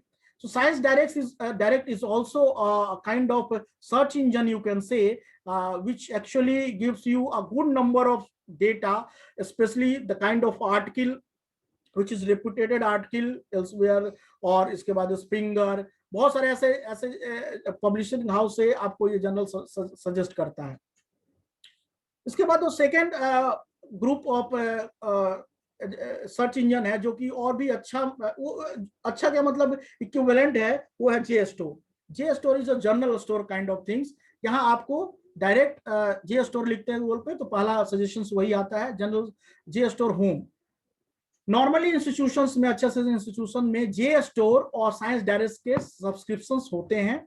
तो जैसे ही आप उनके सर्वर से लॉगिन करते हैं, सर्वर से आप इंटरनेट से आप उनके सर्वर पे आप जब भी सर्च करते हैं वहां ओपन एक्सेस आपको दिखाई देगा, और सभी आर्टिकल आप डाउनलोड कर पाएंगे। यदि नहीं है तो ओपन एक्सेस के सारे आर्टिकल आप डाउनलोड कर पाएंगे। तो जे स्टोर में भी वही चीजें हैं, आप यहाँ पर कोई भी डालिए, टाइटल आप डाल रहे टाइटल डालिए, और इसके बाद आपको बहुत सारे जर्नल्स आर्टिकल सजेस्ट किए जाएंगे, और उसके अकॉर्डिंगली आप वहां पर देखिए 76 आर्टिकल्स यहाँ दिखाए गए। सो इसमें भी कुछ ओपन एक्सेस होंगे, कुछ देखिए ये पूरी तरह से हाईलाइट नहीं है, ये वर्किंग लिंक नहीं है, इसका मतलब ये आप डाउनलोड नहीं कर पाएंगे। यदि वर्किंग लिंक होगा, यदि ओपन एक्सेस होगा तो वहां वर्किंग लिंक दिखाई देगा, आप वहां पर डाउनलोड कर पाएंगे। सो मोस्टली यहाँ देख रहे हैं कि कोई भी वैसा जर्नल वैसा आर्टिकल इन्होंने सजेस्ट नहीं किया। देखिए डाउनलोड पीडीएफ, इसका मतलब ये है कि ये आर्टिकल आप डाउनलोड कर पाएंगे and this is free of cost. So again, it's a matter of substitutions, but these two article finder journals basically find की बहुत ही अच्छा है। इसके अलावा भी और भी होंगे जो सौरभ सर बताएंगे आप लोगों को आने वाले दिनों में, बट मैं मानता हूं कि ये दो जर्नल फाइंडर्स जो है बेस्ट है। इसके अलावा एक जो सब लोगों को पता होता है फिर भी मैं बता देता हूं, जो है गूगल स्कॉलर।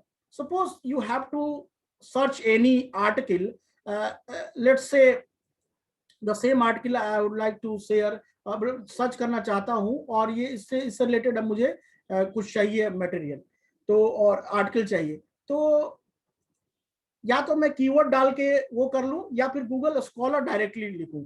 गूगल स्कॉलर ज्यादा अच्छा होगा, आप डायरेक्ट उस सर्च इंजन पे जाएं। और या फिर आप टाइटल के आगे गूगल स्कॉलर ले जाएं तो भी वो वेब पेज को डायरेक्टली रिडायरेक्ट करता है। यहाँ गूगल स्कॉलर का वेबसाइट आ गया। अब यहाँ हम कोई टाइटल जो भी हमने वो किया है, सपोज कोई भी आर्टिकल हम यदि चाहते हैं देखना, जो भी टाइटल है उसको डालिए and you can see the key. Generally हम क्या करते हैं, सर्च इंजन में कीवर्ड्स डालते हैं। कीवर्ड्स डालने, कौन से कीवर्ड्स डालेंगे, जो आपके वेरिएबल होंगे। और जैसा कि यहाँ पर देख रहे हैं कि बहुत सारे वेरिएबल्स हैं, like emotional stoop, like task is the task, then hemispheric lateralization, brain lateralization, it can be go and see here. An interesting fact you can find in this, especially Google Scholar search engine, इसमें आपको क्या हो, suppose हमें review article लिखना है, review article लिखना है जिसमें हमें ये पता करना है कि कुछ सारे आर्टिकल को कंपाइल करके एक रिव्यू पेपर लिखना है। इस रिव्यू पेपर को लिखते समय सबसे ज्यादा इंपॉर्टेंट ये होता है कि हम कौन से आर्टिकल को रेफर करें, क्योंकि बहुत सारे आर्टिकल आपको मिलेंगे और सारे आर्टिकल को हम रिव्यू नहीं कर सकते, अपने पेपर में रख नहीं सकते हैं। तो वो आर्टिकल आप सिलेक्ट कीजिए जिसके साइटेशन सबसे ज्यादा हो और जिसको इसका मतलब क्या है, उसको लोगों ने ज्यादा रेफर किया है। You can see here the citation is 101 for particular author, particular article, sorry, particular article की 101 citation है। Similarly 65 citation is there. Similarly in other way you can see the number of citation, one citation। ऐसे ही करके आपको बहुत सारे citations आपको देखने को मिलेगा। Suppose for example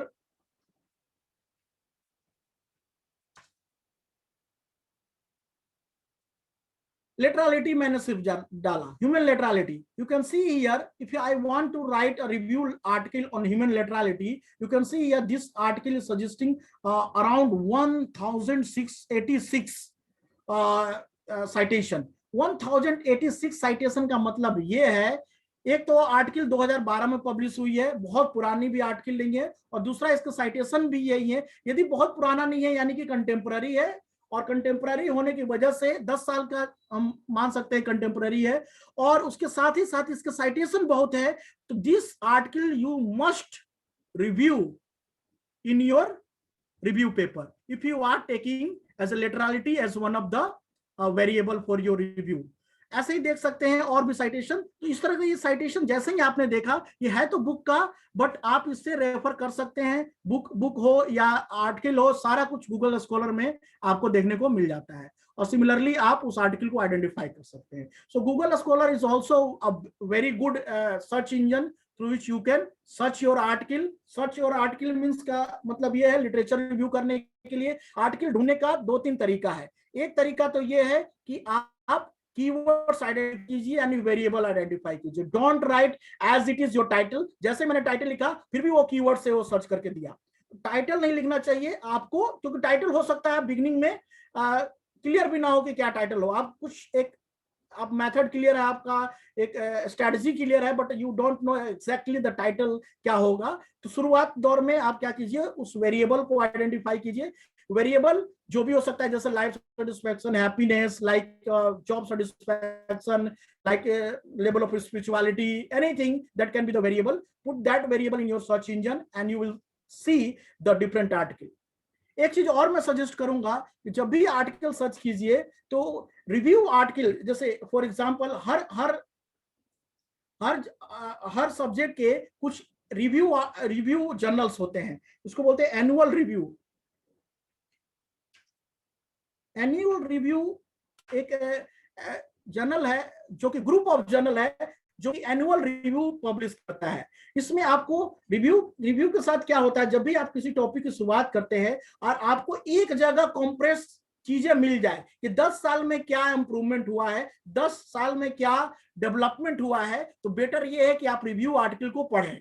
so suppose example, let's से सेम मूवमेंट, चलिए मैं और ऑथर का नाम भी यहाँ डाल सकते हैं, या फिर आप वही आप डालते हैं, लिटरलिटी डालते हैं।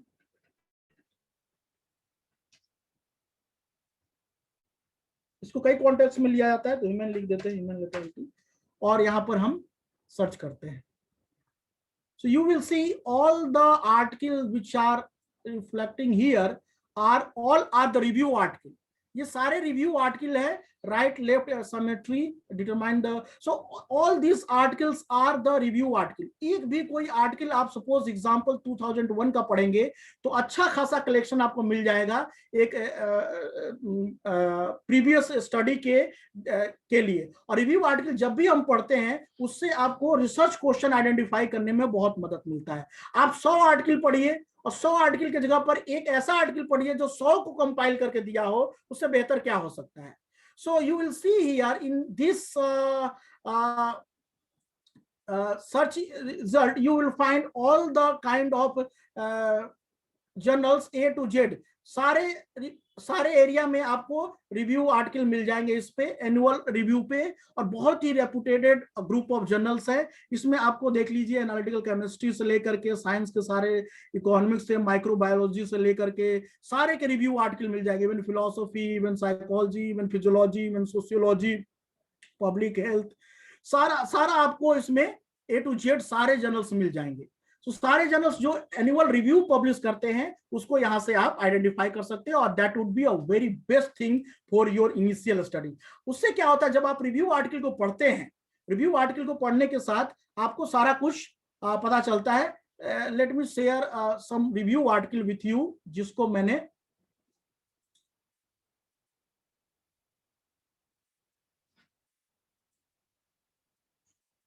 डाउनलोड किया है।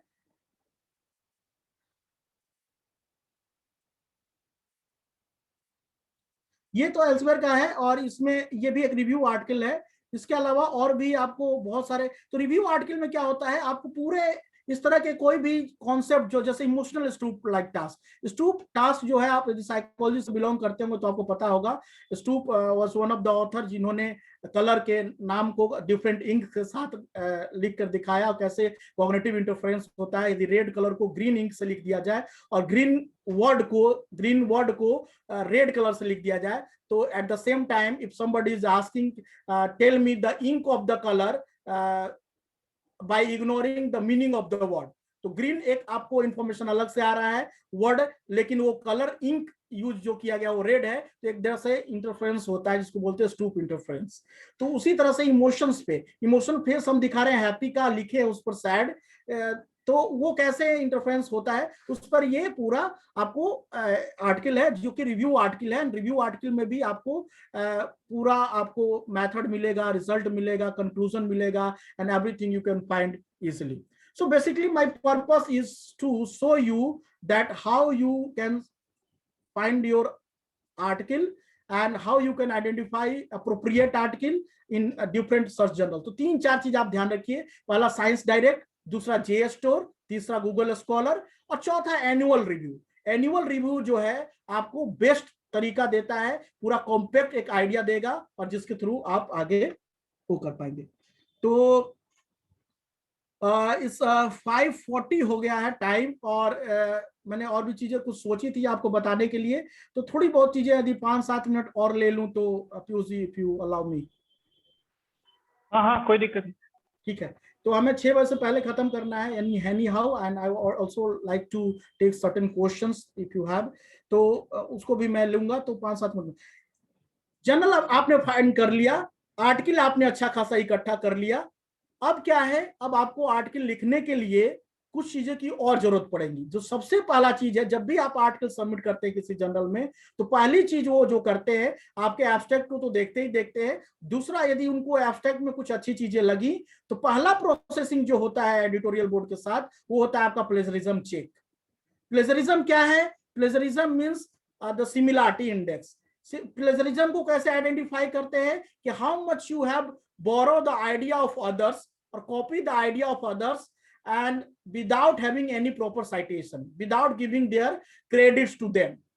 तो हम बिना किसी के आइडिया, किसी के कॉन्सेप्ट को हम अपने आर्टिकल में डाल रहे हैं और बिना बताए कि वो उनका आर्टिकल है, हम क्या कर रहे हैं, उस आइडिया का चोरी कर रहे हैं। और उस आइडिया को चोरी का मतलब basically it's unethical practice that we generally aware about it, और it comes under the plagiarism. And plagiarism is also very qualitative kind of things. उसको क्वांटिफाई करने के लिए जो इंडेक्स यूज किया जाता है that is called similarity index. So similarity word से आप पता है कि सिमिलरिटी इंडेक्स क्या होता है। सिमिलरिटी का मतलब how much your content similar to the previous published material. Previous published material कितना है, उससे आपका जो कंटेंट है कितना मैच करता है, and that will define your similarity index. ये होगा आपके पूरे कंटेंट के परसेंटेज ग्रुप में। यदि पूरा कंटेंट 10,000 वर्ड का होगा और 1,000 वर्ड यदि आपका कॉपीड है, तो इसका मतलब आप समझ जाइए कि कितना परसेंट आपका है, almost 10%। So similarly how much, इसका मतलब ये नहीं है कि सारा कॉपी करने के कुछ और भी तरीके हैं, और मतलब जो कि आइडेंटिफाई करता है सिमिलरिटी इंडेक्स, जो कि कई तरीके से लोग कॉपी करते हैं और उसको आइडेंटिफाई करता है। That is called almost a plagiarism kind of things. Plagiarism is a very what we say academic offense that should be taken care by each of the scholar prior to the publication. Once you submit your manuscript to the any publishing house, they usually go through the certain assessment of your content, whether it is how much similarity index is there. Most of the institution, I am saying institutions, so जितने भी institution, academic institution up to 10% तक allow करते हैं। 10%, somewhere you will see that it is allowed at to 15%. But as far as the article is concerned, they do not allow 10% even. Somewhere you will find they allow 5%, 6%, 7%, which is less than 10%. Means you only copied the 10% material. Copy मतलब copy नहीं होता है। ये 10% relaxation कैसे relaxation दिया जाता है उसके बारे में मैं बताऊंगा। Suppose sometime whatever the things you write, it is a type of writing. जैसे the result is was found significant. For example, this kind of sentences you will find all the article, जो quantitative article होगा उसमें ये word use किया गया होगा, तो वो मैच करेगा, पहले से पब्लिश आर्टिकल में मैच करेगा। तो उन सारे वर्ड्स जो हम नॉर्मली यूज करते हैं, इसके बावजूद भी वो मैच करता है और उसको हम एलिमिनेट नहीं कर सकते। इसके लिए थोड़ी बहुत रिलैक्सेशन दी जाती है। ये रिलैक्सेशन अप टू 10% तक होता है, सम ऑर्गेनाइजेशन 15% भी देते हैं। तो प्लेजरिज्म एक सीरियस ऑफेंस है, एकेडमिक ऑफेंस है, जो अनएथिकल प्रैक्टिस है। अब बात ये आती है, जैसा कि मैंने कल बताया था, कि कोई भी आर्टिकल बिना साइट के और प्रीवियस रिसर्च के हम लिख नहीं सकते हैं। एक जगह तो मैं बोल रहा हूं कि आप कॉपी नहीं कर सकते हैं, दूसरा जगह मैं बोल रहा हूं कि आप लिख नहीं पाएंगे। सो ये copy in the sense we are talking about in the literature review the idea and the outcome and the result that has been produced by the prior researcher। तो प्रीवियस रिसर्चर ने जो कुछ भी आइडिया है वो idea आप लिखेंगे, but you can't copy as it is their content. यदि उनके आइडिया और उनके रिजल्ट, उनके आर्ग्यूमेंट को आप अपने आर्ग्यूमेंट में शामिल कर रहे हैं, अपने रिजल्ट को सपोर्ट करने के लिए, प्रूव करने के लिए, हाइपोथेसिस को स्ट्रॉन्ग बनाने के लिए, तो उनके आइडिया और उनके क्रिटिसिज्म और उनके आर्ग्यूमेंट को लिखते समय भी आपको उनको क्रेडिट देना होगा। So you will recognize them that I have borrowed the idea from the published article, और किस ऑथर ने हमने ये आइडिया दिया है, उस आइडिया का बिहाफ पे मैं इस आर्टिकल को और स्ट्रॉन्ग बना रहा हूं, उसके आर्गुमेंट को और शार्प कर रहा हूं। उस समय क्या होगा, उस आर्टिकल के आइडिया को भी यदि आप बोरो कर रहे हैं और लिख रहे हैं अपने आर्टिकल में, तो भी आप उस ऑथर को साइड करना होगा। समटाइम क्या होता है, लोग क्या करते हैं, आइडिया तो ले लेते हैं, आइडिया इन सेंस कोई भी आर्गुमेंट तो आप ले लिए हो, दूसरे आर्टिकल से उठाए, बट वो आप क्रेडिट उस ऑथर को नहीं देते हैं। That is also a kind of plagiarism. तो plagiarism is a very serious offence as I told you, और it is a very normal kind of thing that happens, because nothing is new in all the way, कि हमारे पास जो दिमाग में आएगा सब कुछ एकदम ऐसा ही नया नया ही होगा।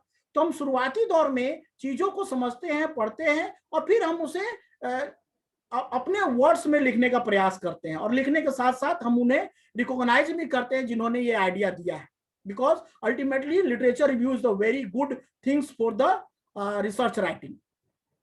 तो इस चीज को कैसे कम करें? कम करने का मतलब ये है कि हम इसे कैसे अवॉइड करें। So there are two things that we need to understand here in terms of the plagiarism. One we can say that how to let me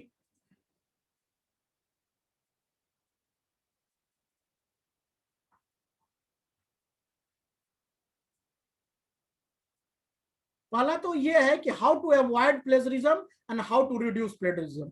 देखिए, अवॉइड करना it's showing intention that you should do it at the beginning of your study, और reduce करना, ये आपने avoid तो किया है but unknowingly कुछ चीजें ऐसी हो गई हैं जो आपके कंटेंट में आ गई हैं, तो उसको कैसे रिड्यूस करें, ये दोनों ही चीजें हैं जो हमें जानना होगा। ये प्लेजरिज्म कैसे चेक करते हैं? there is a specified software, there are two popular software we have, and this software is or website is known as Turnitin and Urkund. Apart from all the free access software, they don't have that much of efficiency or capability. You will see a good number of plagiarism checker in the as a free access, but all are not good in their capacity. The reason is plagiarism क्या होता है कि आप previous material को copy कर रहे हैं, और वो कॉपी करने के लिए कैसे एक सॉफ्टवेयर आइडेंटिफाई करेगा कि कितना उसके पास डेटा सीट है, यानी जितना ही स्ट्रॉन्ग डेटा एविडेंसेस होगा उतना ही आपके कंटेंट को आइडेंटिफाई करने में मदद करेगा। इसका मतलब ये नहीं कि जो कुछ भी इंटरनेट पे है वो सारे प्लेजरिज्म चेकर के पास मौजूद है, ऐसा नहीं है। उनके पास जो डेटाबेस है उसके आधार पर वो चेक करते हैं, जो एक पेपर, एक रिसर्च और एक बुक जो कि छापी गई है और लिखी गई है और या आर्टिकल लिखा गया है, बट उसको कभी भी इंटरनेट पे पब्लिश नहीं किया गया और वो उसके कोई वेब कॉपीज नहीं है, तो उसको आइडेंटिफाई नहीं कर पाएगा वो। कहने का मतलब ये है कि जितना ही डेटा स्ट्रांग होगा उतनी एक्यूरेसी प्लेजरिज्म चेक करने की अच्छी होती जाएगी। तो अब फ्री ऑफ एक्सेस में डेटा हमेशा क्वेश्चनेबल होता है, आपको दे देगा कि कोई प्लेजरिज्म नहीं है, 0% प्लेजरिज्म, और लिख देगा 0% सिमिलरिटी इंडेक्स और कोई कॉपी नहीं है या फिर बहुत कम कॉपी है। जब आप उसको दो वेबसाइट में जिसको सजेस्ट कर रहा हूं, एक टर्निटिन और उर्कुंड, ये दो ऐसे वेबसाइट है जो कि एक्यूरेसी के मामले में सबसे टॉप पे हैं। और you will surprise to know now in these days Urkund, especially Urkund, is equivalent to Turnitin.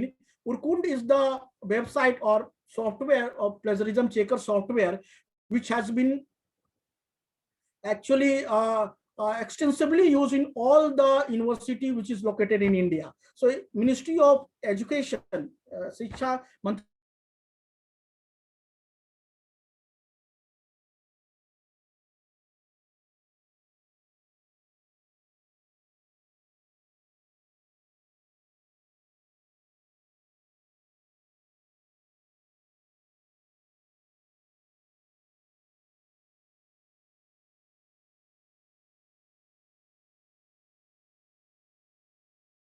चीजें आपको डेमोस्ट्रेट करेंगे। उससे पहले एक चीज आपको ज्यादा जानना जरूरी है कि ये दोनों को कम करने के लिए, यानी प्लेजरिज्म को कम करने के लिए आपको प्लेजरिज्म क्या है ये जानना बहुत जरूरी है।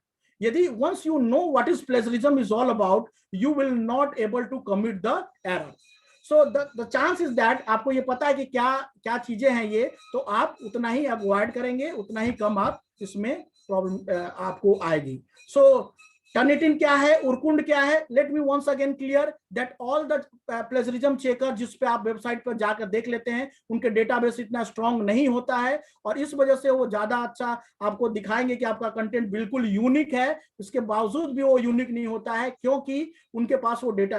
एक चीज और है, मैं यहाँ वार्न करना चाहूंगा, जब भी हम free software specially plagiarism checker की बात कर रहा हूं, अभी तक के डेवलपमेंट में मैं बता रहा हूं कि कोई भी कंटेंट को आप फ्री सॉफ्टवेयर में जब डालते हैं, there is a huge chances they can keep your content for their own uses. So हो सकता है कि आपका जो कंटेंट है वो चोरी कर ले और रख ले, और या फिर वो अपने डेटाबेस से डिलीट ना करे। जब वो अपने डेटाबेस से डिलीट नहीं करेंगे तो कहीं और आप जब चेक करेंगे तो प्लेजराइज मटेरियल दिखाएगा. So data repository is something which is also a very important part in order to understand the whole mechanism of plagiarism and how it works and how do we check a plagiarism in the plagiarism software. So next class में हम इसको next session में means